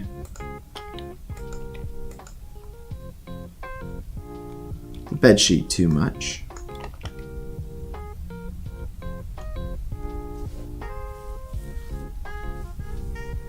I think that all works pretty nicely. Now I'm using this atmospheric plugin for kind of the night sky. So let's, for the stars, kind of want, let's see where we at. It's crazy. I feel like there's no stars in the sky at all right now. They might be there. I'm just going to increase the intensity of them, or the scale of them, I suppose.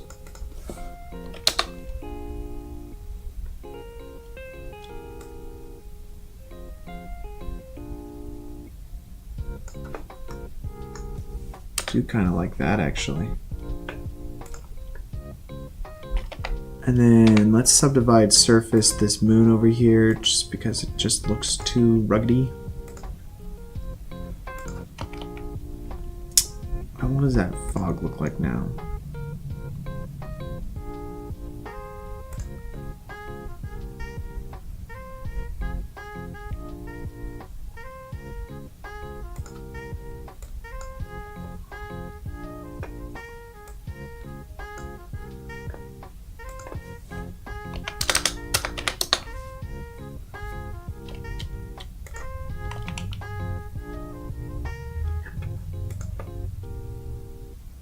I'm getting like a pattern effect, and I don't know if that's because it's just doing like a low quality inside of Blender or what. Oh, it also might be the negative lights that I'm doing, so I'm going to not affect volume scatter on them.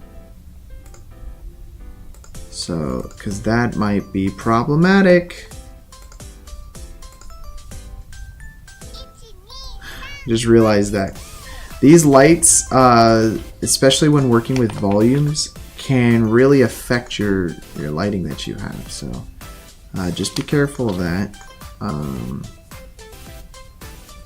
Under our lighting, we have our moonlight and we have another moonlight. I'm going to delete the second moonlight.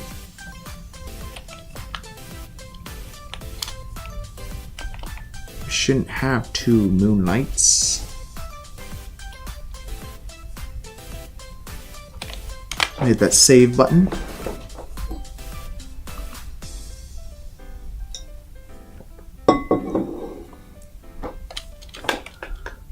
I do think it would be quite nice to have some kind of like warm interior lighting inside of this room, just because everything is just so dark. I think it would be like a nice contrast to have a really like a warm light from one of these lamps. So let's try to do that. I'll probably grab this lamp over here. We'll do it on this one. You know what's interesting? I just thought of. I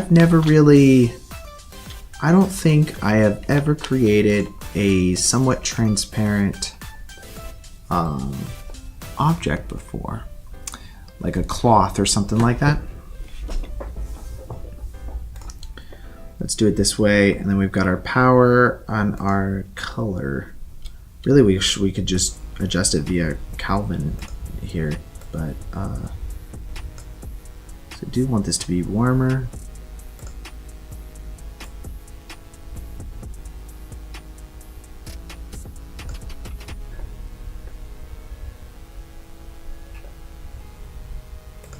Maybe not quite.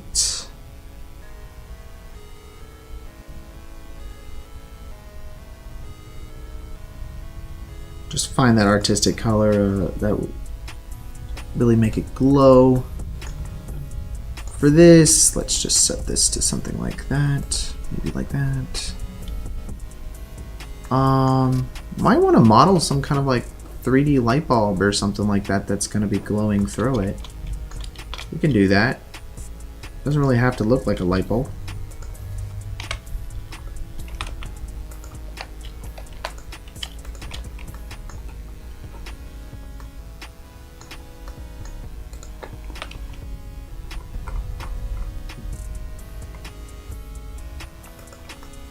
That's our light bulb, guys. We're professional modelers over here, obviously. Shade that smooth, and then just have an emission on it.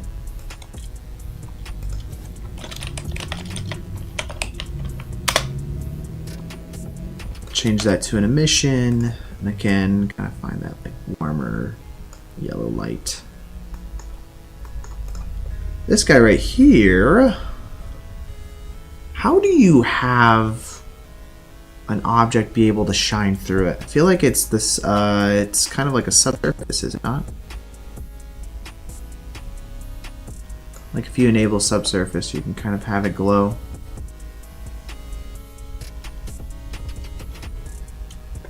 Maybe not quite so much. Maybe a little less subsurface. You're not really going for like a fleshy tone. You just kind of almost want it to like. Although actually, what does it all the way full look like?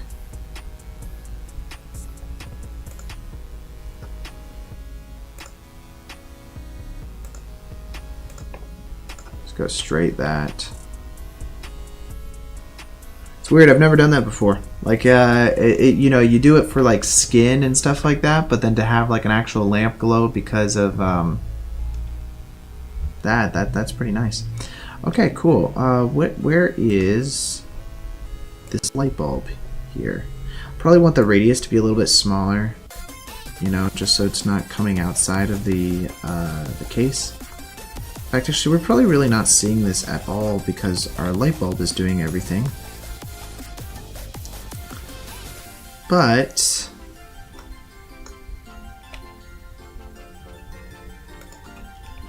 just move that down.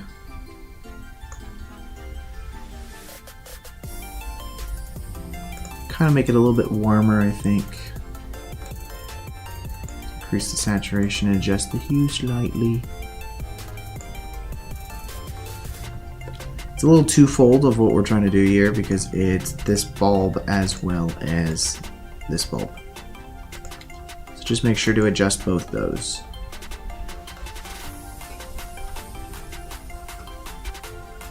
And that will create kind of more of a tungsten-y light inside of the room. I like that so much, I almost want the other lamp to have it as well. What do you guys think? Both lamps or just the one?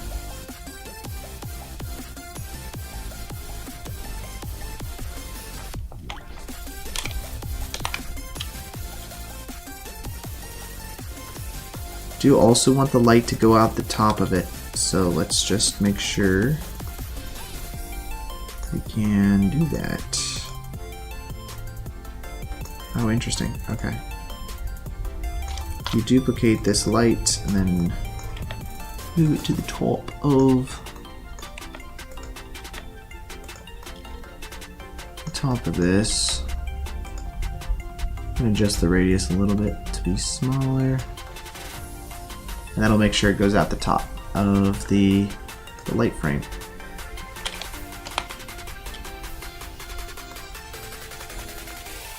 I really like that. Kind of gives this like warm, homey feel onto the inside of the bedroom. And then I feel like if we do that to the other lamp, that'll just really help balance out the whole section.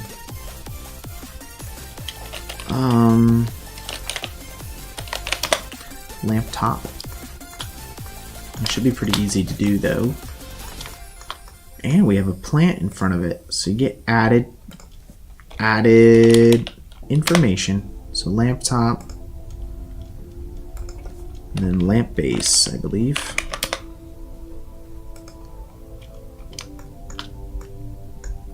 I don't know, what do you guys think? Lamp on both sides or just the one side?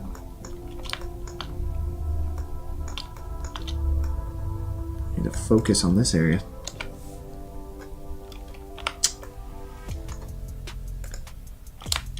Just duplicate all the lights we have here, both physical and non-physical. If I go to front view here, we're just gonna just duplicate this over to the other side of the room.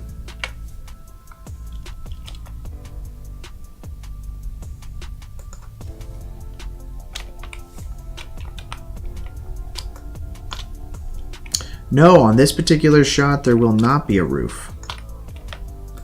Kind of going for more of like this artistic, dreamy world type of situation. So it's like the roof will be open. But I'll be doing some compositing things to kind of blend it a little bit, and it'll feel kind of like it's meant to be that way.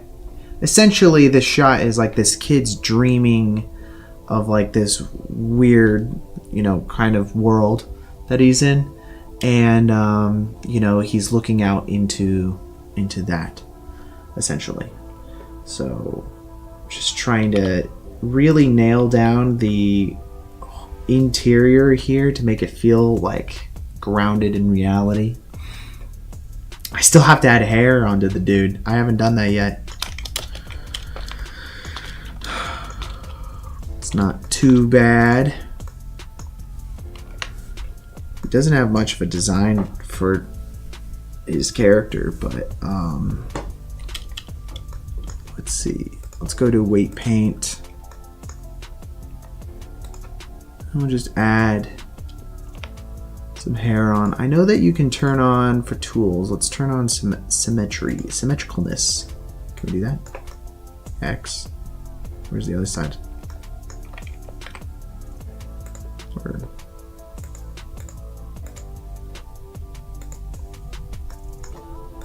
it's fine.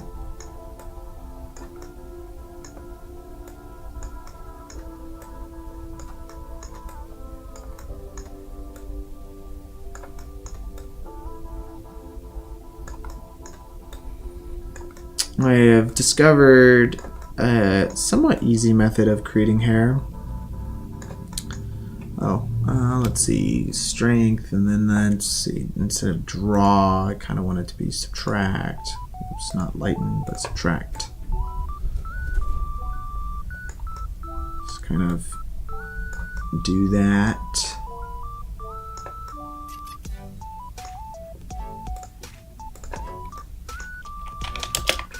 Now, this is a pretty cool, easy method of adding in some hair. If you go to your particle system and add in some hair, that's how you do it. No, I'm just kidding. Then what we're gonna do is we'll set the first of all, we'll have to make it much smaller. The length is way too freaking long. But if you do something like that, it should work. Let's use vertex groups, and that weight paint that I just did should work just fine. We'll use that for a few of those options.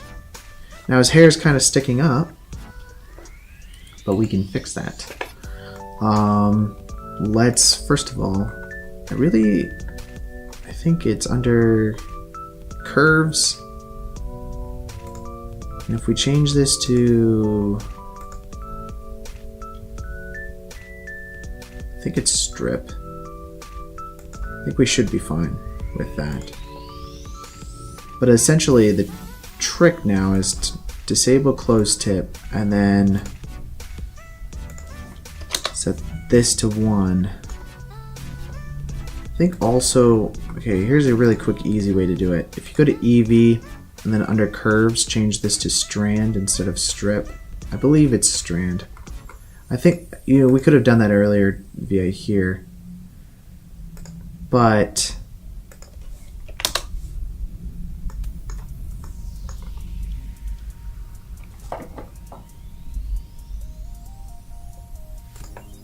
instead of rounded ribbons, it's 3D curves.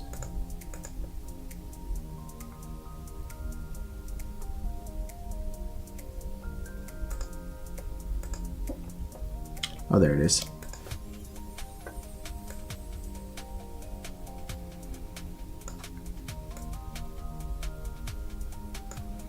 Just to 0.19, I think. That's all 0.19, then it kind of creates like this stylized hair effect that you can do. What you can also do is turn on, let's do simple. And then with a kink, let's just make it curly. Maybe just make the frequency a little bit less, and then change the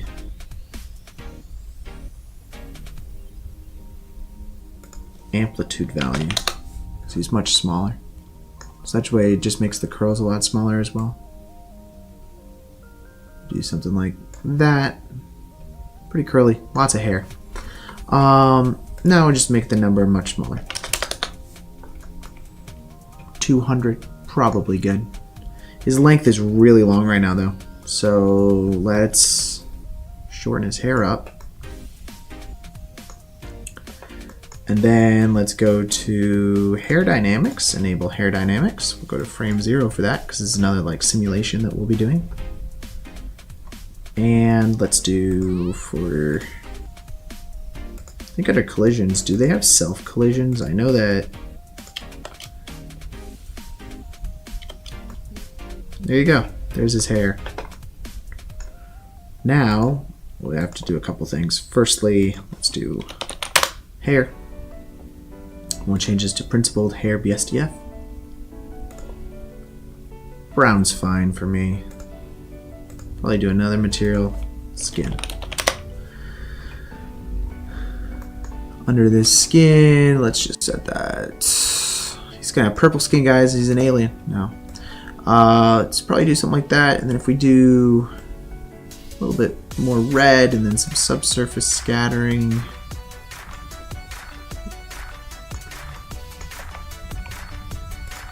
Just apply that. What does that look like for us? It's pretty good.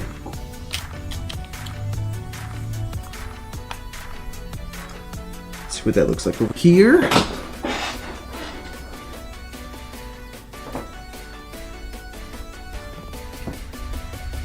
And that gives us like a pretty nice wild hair, like the kid just woke up. We're gonna want to use the skin down here for his legs, and then his bed gown we will create a custom texture for.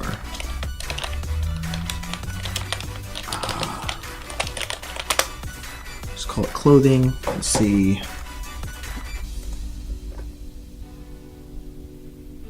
And probably under fabrics. Let's see what we have. Lots of denim.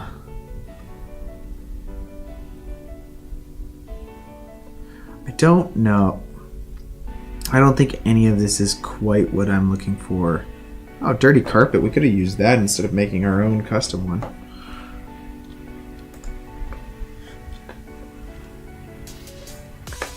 Looks like the legs are not quite right. Probably do this. Let's go call that legs. Turn off subsurface scattering for these guys down here.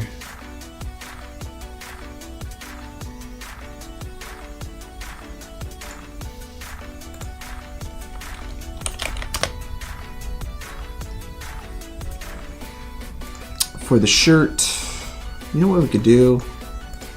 Let's see. We have. Oh, this is our live stream. Let's go to here. Let's find fabrics. Let's take the roughness. Just plug that into here. Fine with it being white.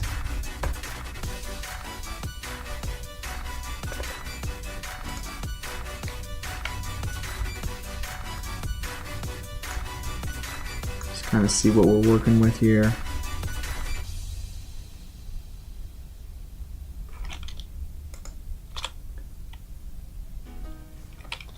You know what? That's fine. And I'll probably use that for the actual base color. Just because it gives it some texture, but then it's not too overpowering for what we already have. Okay, let's work on some of the bed sheets here, although you probably could get away with mostly white. Oh, this is something I wanted to do, but I didn't do last week. Let's go into sculpt mode here, and I'm using the cloth tool. Let's just make it quite a bit smaller, and we just want to add some wrinkles in.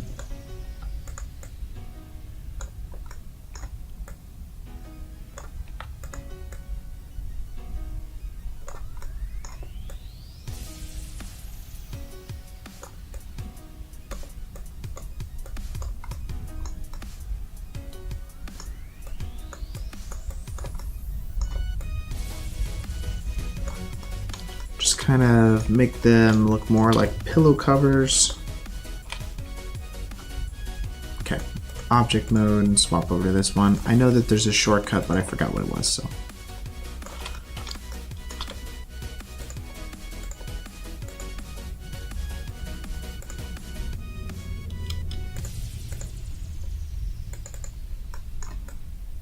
Let's try that.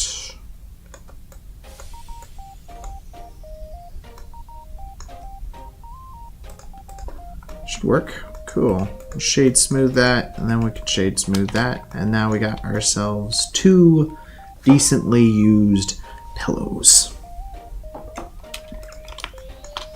Then the only other thing is, let's go into here. We'll use multi-res.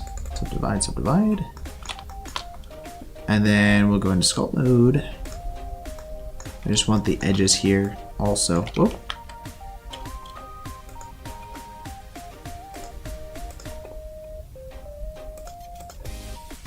It's because I'm using a collision. Yes, it is.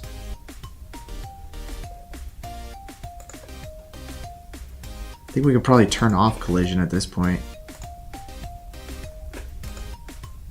And then we'll go into our sculpt mode now, and then what is going on? I am using cloth, right?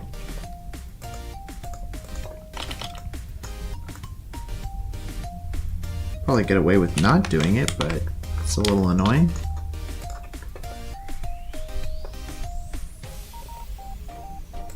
Under multi viewer, let's go to wireframe, subdivide, subdivide.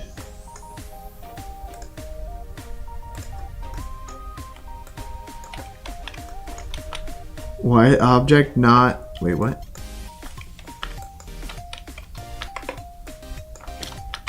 just deletes it, guys.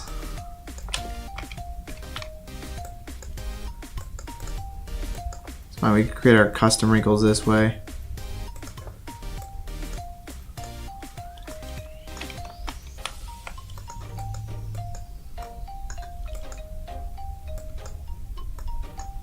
That's fine.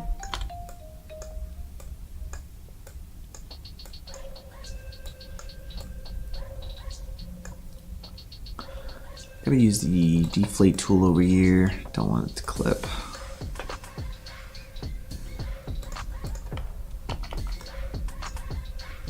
Awesome. Okay, I think that's all I'll need for that. Let's go ahead and save that. I think that works nicely. I'm going to, for the underbed, let's call this bed sheet. We're gonna just make it blue. I like a nice blue bed sheet. And I don't know that there's much specularity on a bed sheet.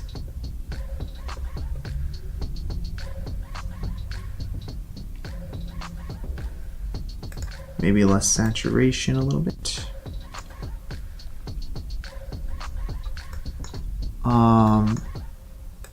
And then, yeah, let's just use the same fabric, honestly.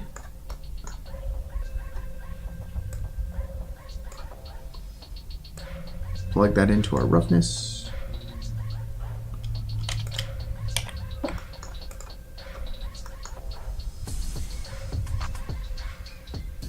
And let's see, plug that into our specularity as well.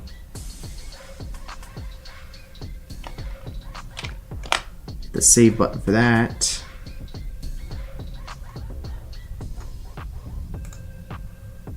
And honestly, these white pillows are fine for me. I think it's the blankets that I'm really going to want to adjust. So let's hit, let's call this blanket 1. Ooh, hello. Blanket 1. I don't really honestly have that many patterns. Let's go with this pattern.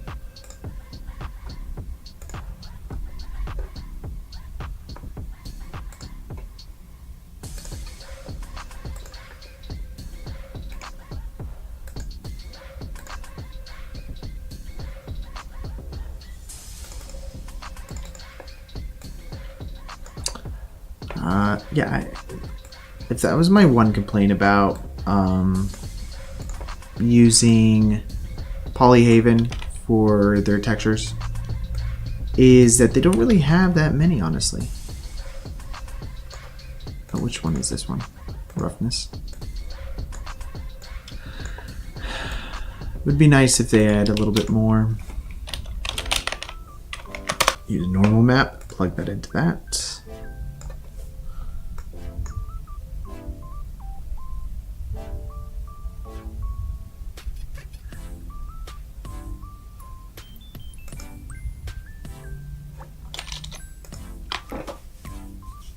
That is the coordinates of that. I think, honestly, let's see what a generated coordinates looks like.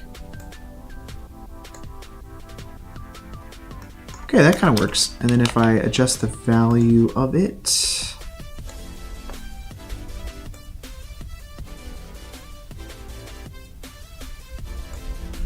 absolutely not. But what I can do is go into here and I will use a smart UV project. Should work pretty well. And then I will use our UV wrapper. Oh no.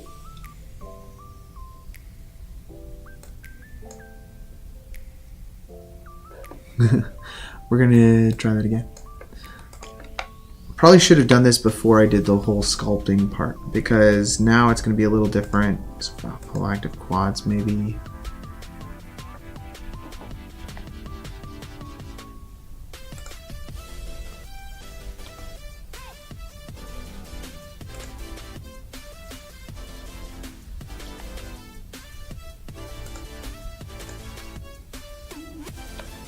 Not quite, honestly.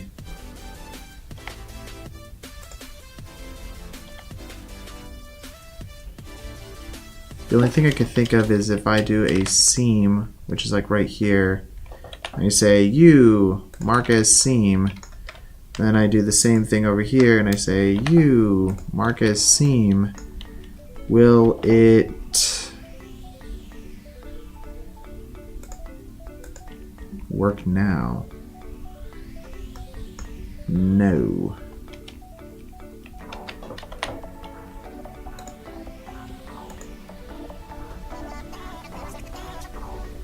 Well, that actually works pretty nicely. And then I'm going, so I have that plugged into there. Let's look at the principled BSDF now of that. And then let's grab the second one and we'll call this blanket 1, but we will duplicate it and call it blanket 2. And blanket number 2 is just going to have a different, let's do RGB. And what color blanket do we want, guys? It's like a nice comfy blanket. What color are blankets? Well, he's got a blue bed, so I suppose he would have a blue blanket.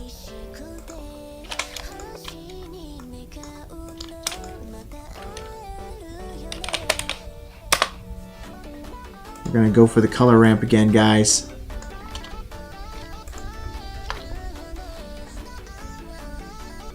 Okay, that's good. And then we'll use a mix. Plug that into there.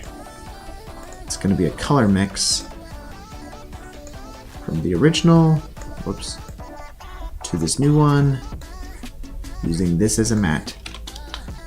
I'll plug that into the base color. Now what does that look like?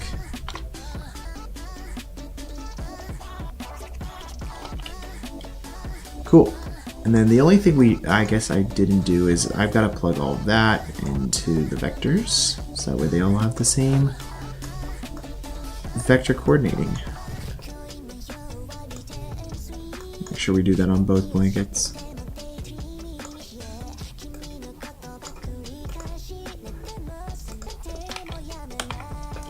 I'm gonna take his hair that he has here. I guess it doesn't really matter as long as we're on frame 32.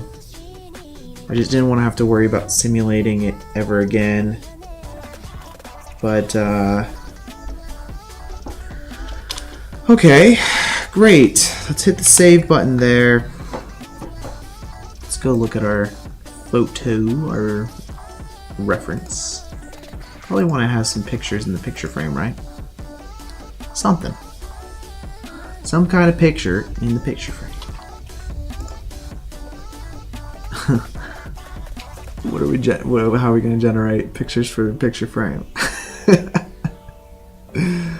Other than, I don't know. I'll think about that. Let's first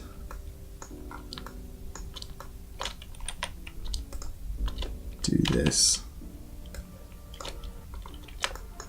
I'm gonna duplicate this and then move this over here.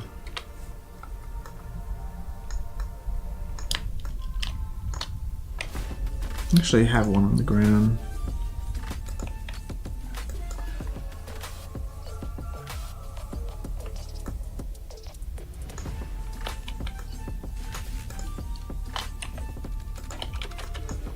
That's fine. Kind of want to animate like a, or not animate, but I want to kind of model a sock maybe. So let's do that. That'll be fun.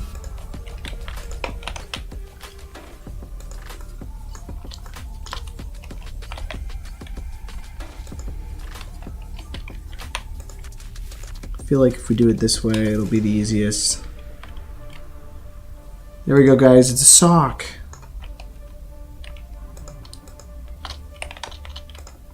Doesn't it look like a sock? Not yet.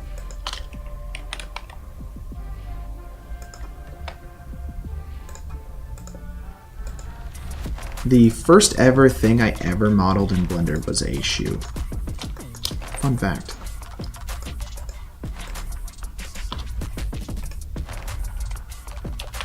Whoops. I don't want that. I just want this face. Extrude. Whoops. And scale that in. Something like that. And then extrude that down the sock.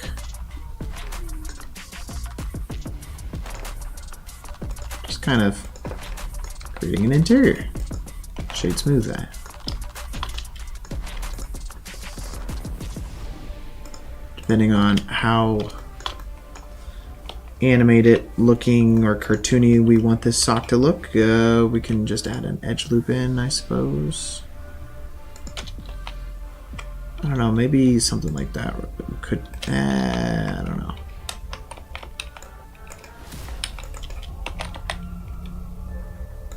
I didn't grab the bottom one, but however, that might actually make it look a little cooler.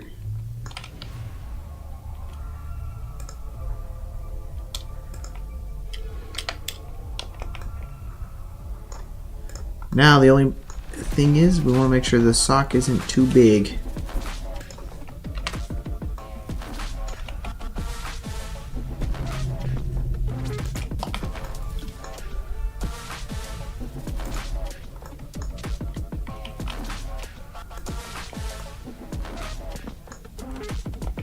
Cool, we got a sock on the ground, guys. What other things could be laying on the ground? Well, he's got the sock here. What if the other sock is like over there?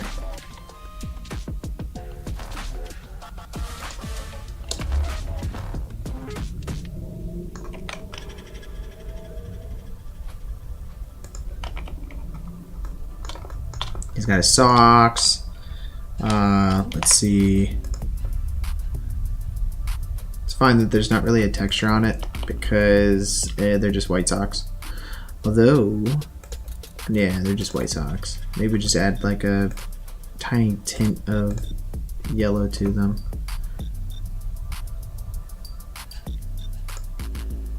I'll call that sock. Sock material. Sock material. Save button there.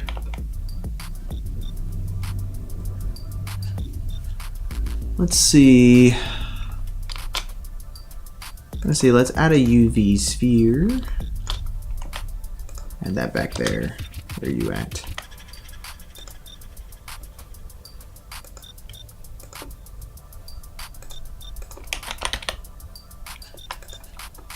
I'm gonna create a star emission.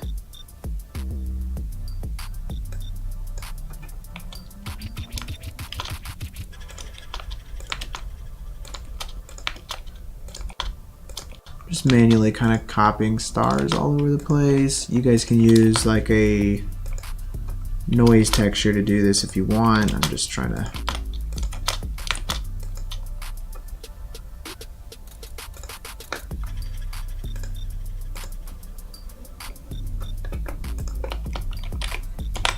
get that in there. I think we also make the sky more moody too. We could do that by adding some clouds in. So we were talking about doing that a little bit earlier, but never did. Kind of do that now. Volume, import OpenVDB. Now what?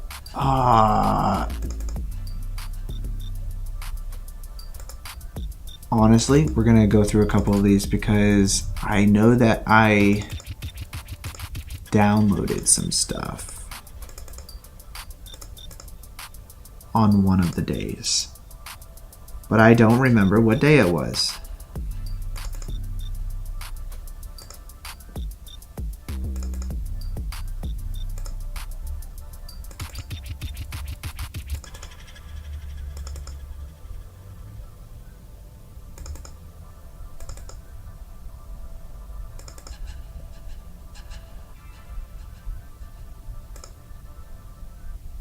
Fifteenth of September,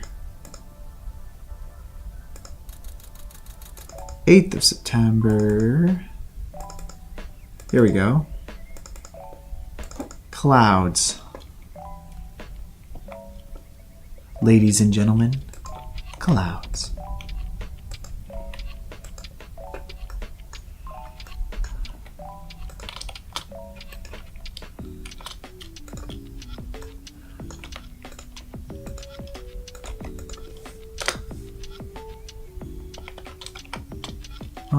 Whoops. Shift A is what we want. Import VDB 8th of September.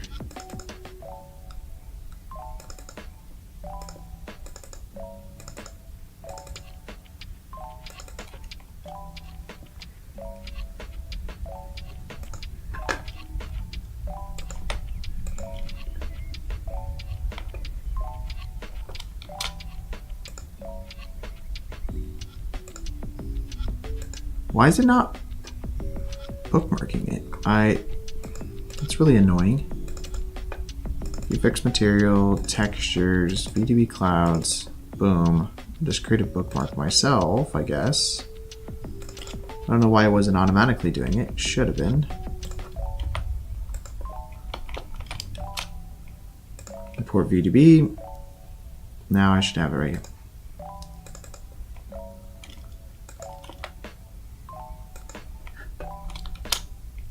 Which we can actually duplicate this one as well. Let's put that there, as well as here.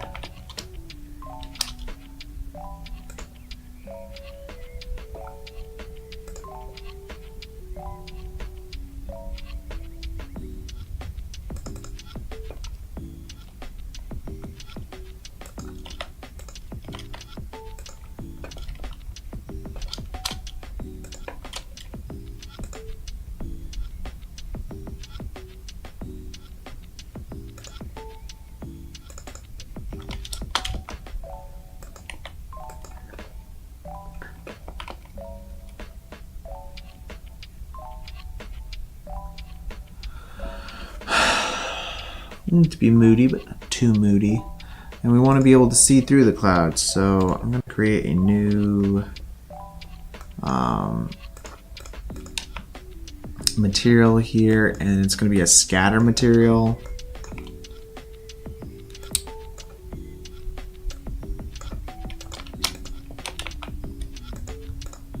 Plug that into via scatter.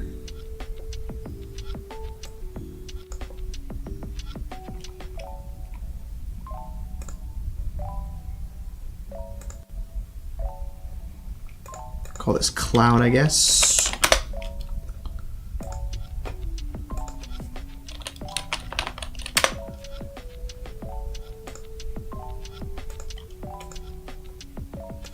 I could also set the visibility on this. I didn't do that, but I could have set it to wireframe.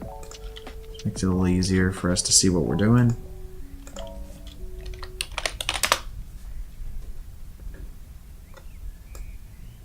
Density.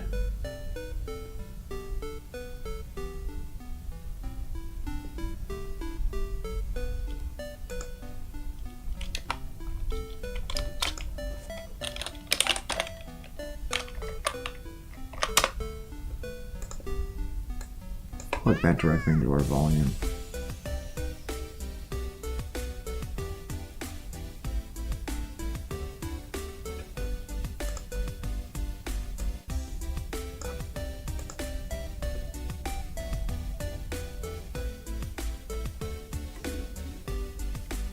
So blue.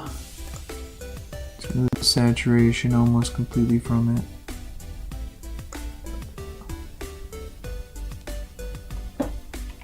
And then make sure that we don't have any patches.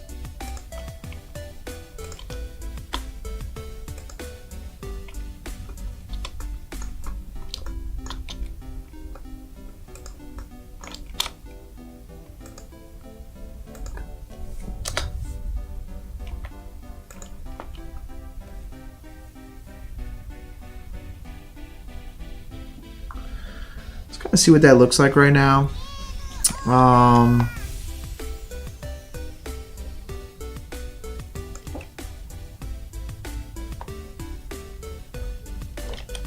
of let that cache up a little bit. See where we're at.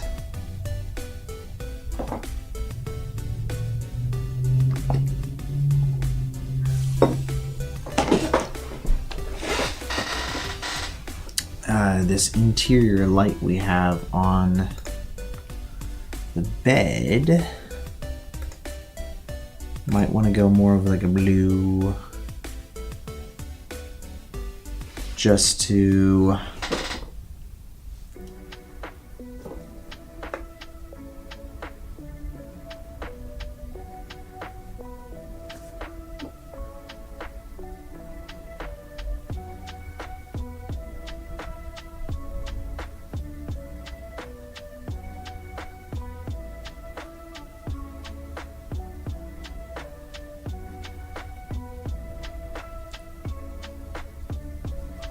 cool.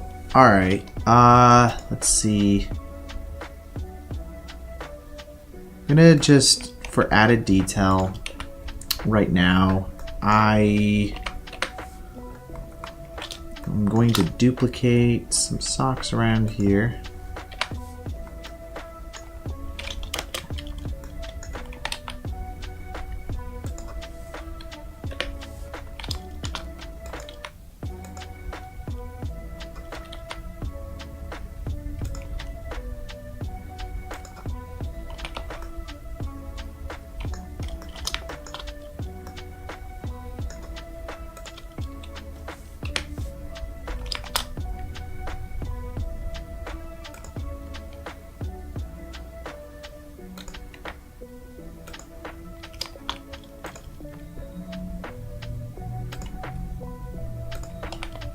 That should work. For this guy here, what do we got? Create some new blinds and make these like somewhat reddish.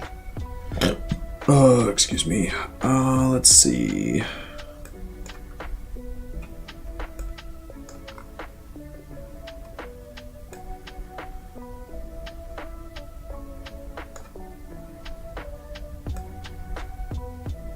Don't want a clear coat. I do want the subsurface to be a little higher. What did I end up doing for the subsurface on these guys? I just set it to complete full. Cool. Do that for here as well. I gotta make sure my subsurface color is set to whatever that base color is.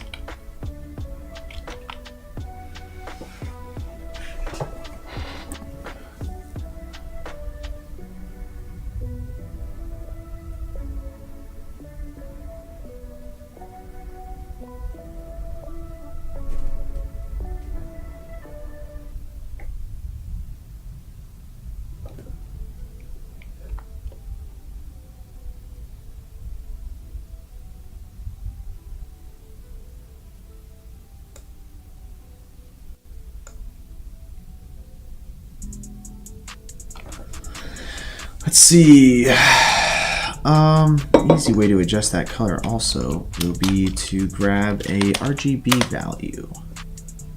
Let's just grab this RGB and plug it into both base color as well as subsurface color.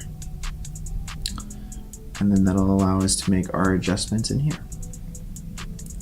See what that looks like actually by making it more of like a gray.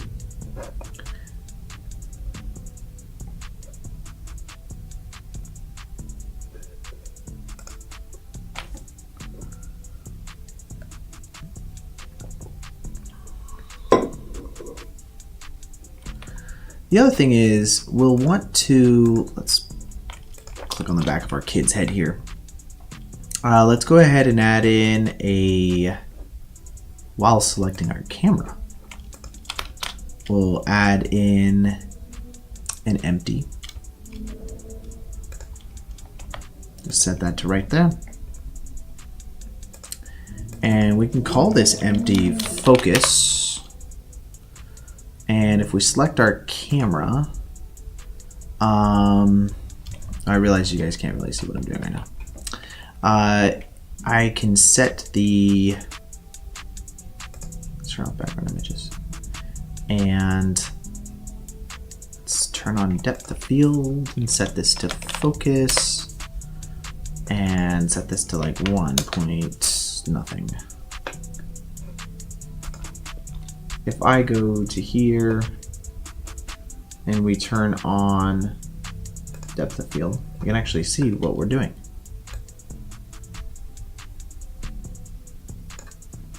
Let's do that, and let's set the blades to like 4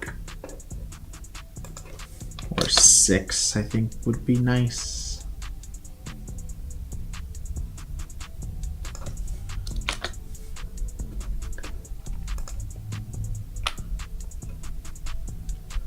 Let's see what that looks like.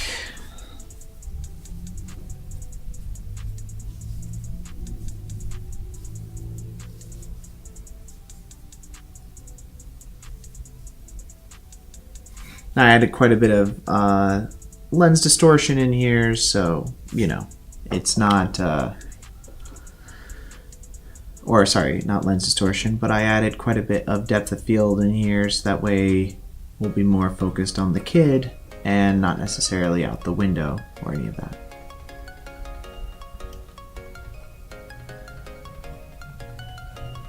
Let's see, let's look at this real quick.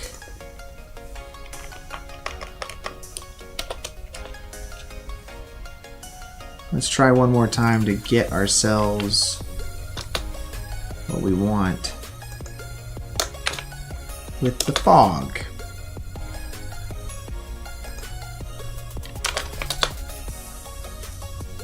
Not sure if there's actually a way to make this proportional to the scene settings. That probably would be the best thing to do, rather than what I'm doing right now, which is just guessing until I get what I want.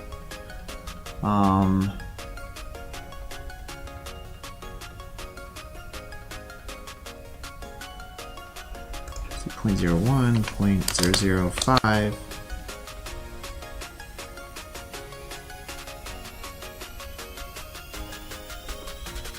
And then our moonlight here,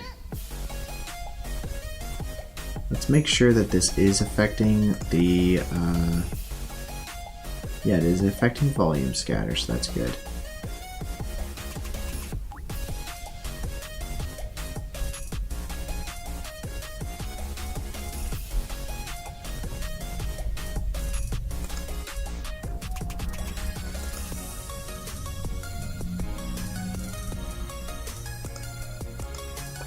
Well, that's not the thing I wanted to turn off. Let's turn off fog.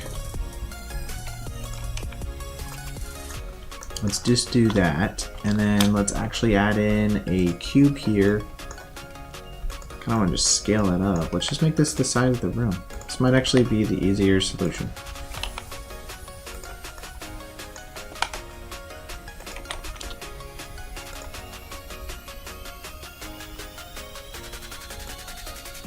Move this over to our effects, and let's add in our,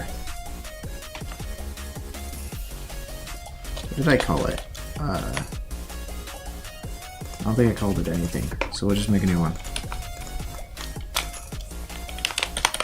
Add in a volume scatter and plug that into our volume here. Set this to 0.1. And this is something to like 0.6 or whatever.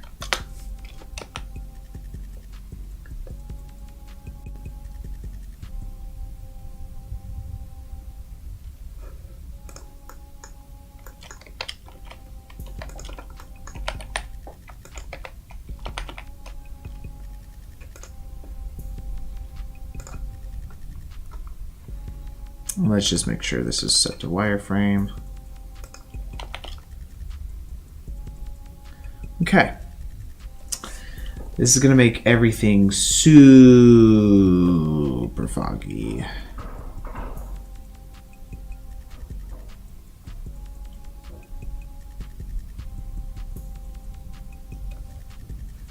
Which actually is a pretty cool look because, yeah, I like that. That's pretty dope, guys. I think we're definitely getting there. We're definitely getting close. It's not quite what I want, but it has that really cool vibe, like where we can't even see the window seal. I think maybe we just want to see a little bit more So let's do 0.08.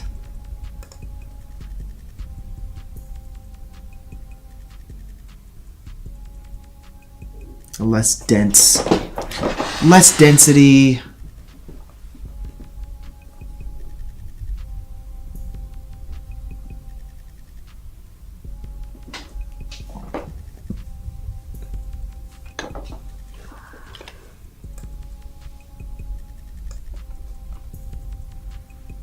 Increase that a bit as well.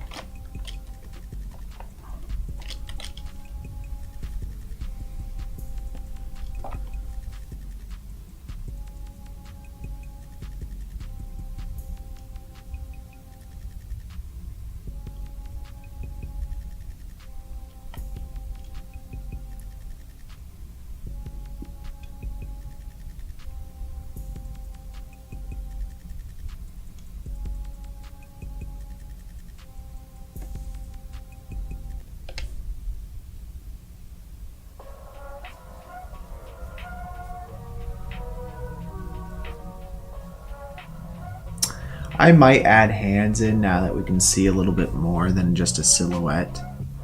The only thing I might also want to do is, let's just grab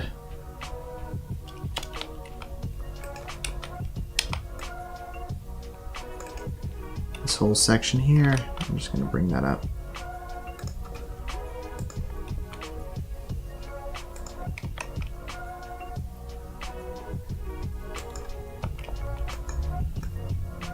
Just a little bit, and that way we could see it a little bit better.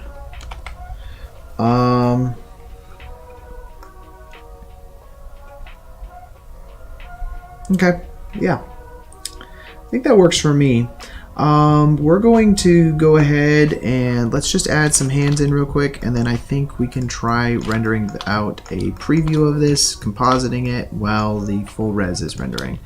So I'm just gonna, for hands, we're just going to add in, let's just add in the cylinder, I suppose. Flatten that out a little bit. Scale that down. Not really going to see this, but helps to have it, just in case. It's more for the color, honestly. And then from there, we'll add in a subdivide surface. We could shade smooth that. And let's add in a loop cut.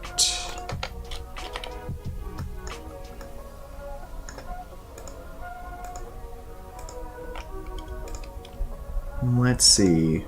Go into here and let's just select the legs. The same.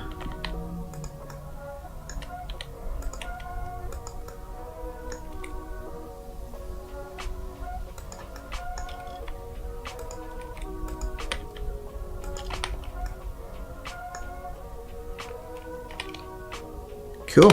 Hit the save button there, and let's see what we got.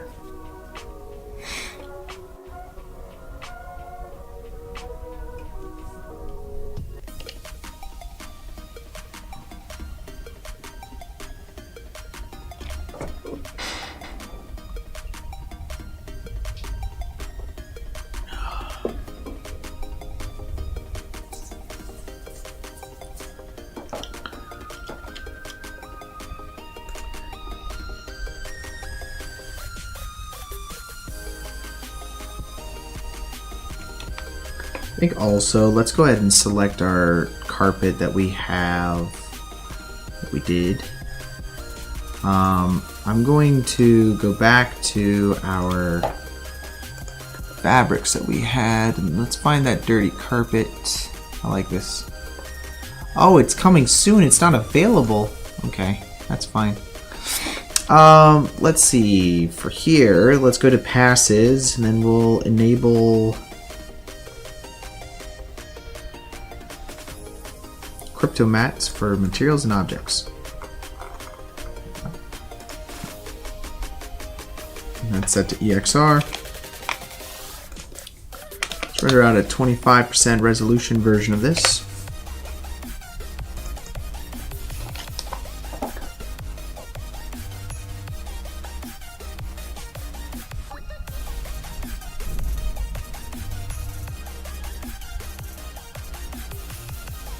We'll actually put that over here and swap screens. Okay. Oh, that's not going to work for me. Let's see. Hair particle settings, and then for children, set that to 10. We want the exact same that we can see in viewport because that's what looks good.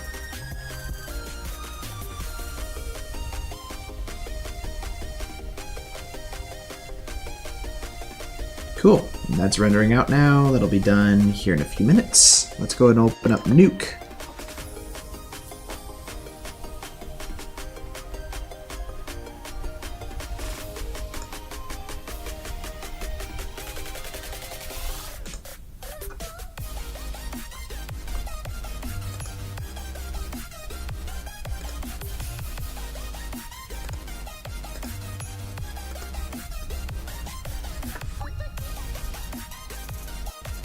Probably gonna have to, in the comp, bring the hair down. It's pretty bright. That's what compositing's for, so...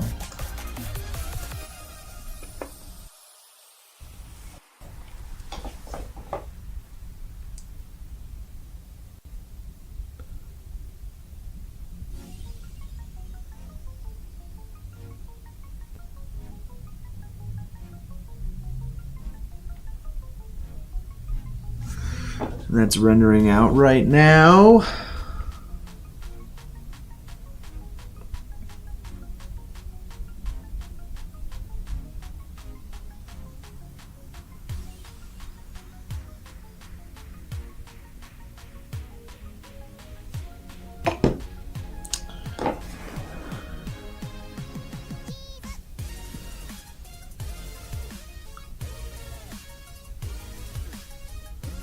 Music's bussin', dude.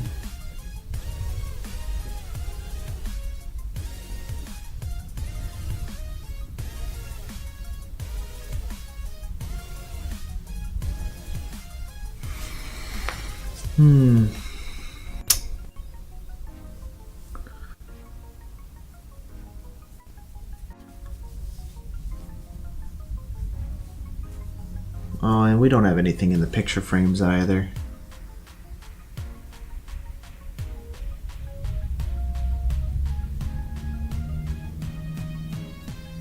Kind of unfortunate. I think before the next render I will adjust that, but for this version it's fine.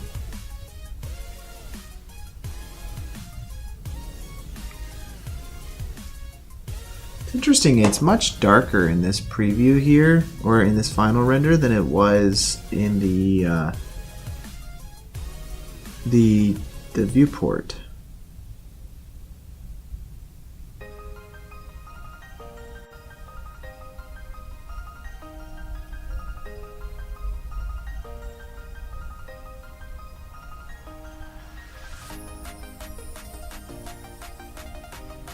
Might have to lessen the negative lights. Yeah, that's probably what's going on here.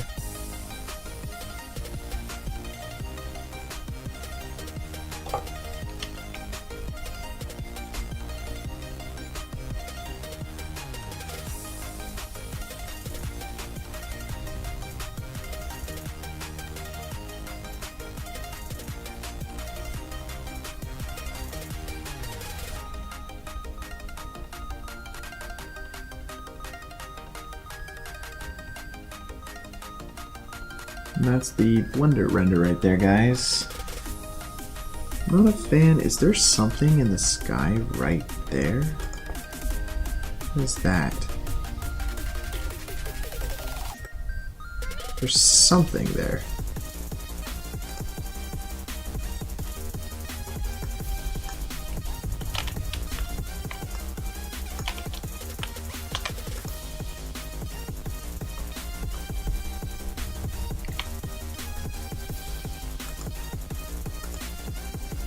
Okay, yeah, that's a mistake, I think. But I fixed it, so it won't be in the next version.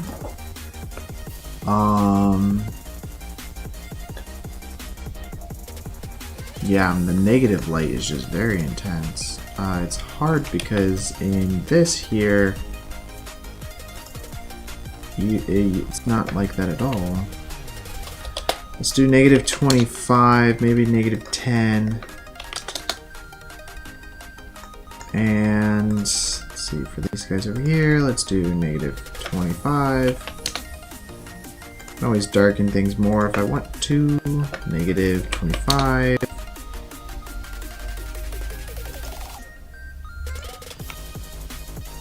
Okay.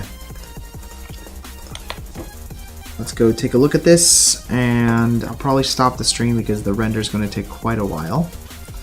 Let's see, live stream, date modified, what we're working on, 20 October. Well, I have to save it first, I suppose.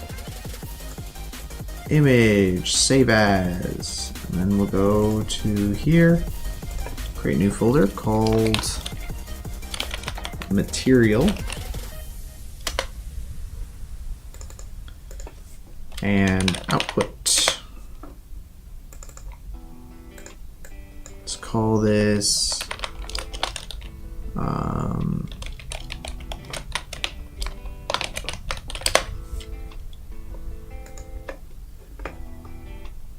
that should work. Material output render. Okay, so since we used our crypto mats, I'm going to need to shuffle the RGB channels here. That'll give us this. And if I brighten everything up a little bit, that is a little too dark, too contrasty, so we will have to fix that in our thing. No worries, we can do that pretty easily. I'm going to also just reformat this, and we'll be reformatting it with a scale. Only doing this because I rendered it out at quarter resolution. So if we do 4, it'll put it at 1920 by 1920. And that way all our temporal stuff that we do, such as like grain or anything like that, the scaling will be correct on it. So I'm gonna probably make the a little bit lower for right now. That's cool. And then the other thing I will add in for sure is a lens distortion. And I'll be changing that to redistort. And probably not quite as much. 0.06 generally will look pretty good. I do like that much better. And let's just grab all that down. And then let's see, glow is another one. Let's change our tolerance, something like that. Do you think that's a little bit much on the glow? Let's see, let's change the brightness a bit, just a little bit.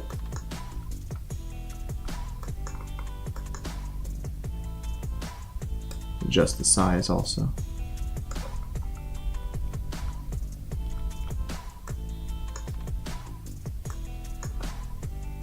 Maybe not quite so much on the size. That works pretty nicely, I think. There's a lot of issues because the previous hair is still on there, so that doesn't look correct. Things that we can take care of as far as this is concerned. Let's see, let's add a dot in here because we will be adjusting or changing this out later. But I'm going to use crypto mats now. We'll just swap to that.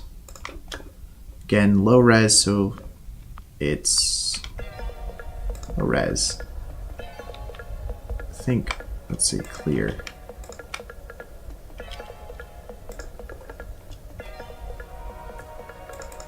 Actually, wait a second. We change that to object. Select hair. Yeah, that's fine.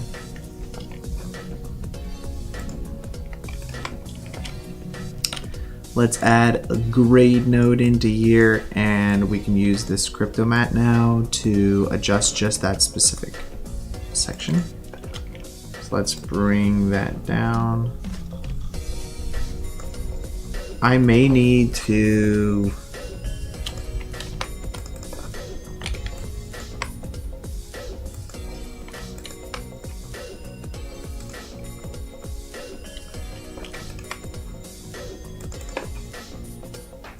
see. I'm gonna bring that to 4. Let's do that 8.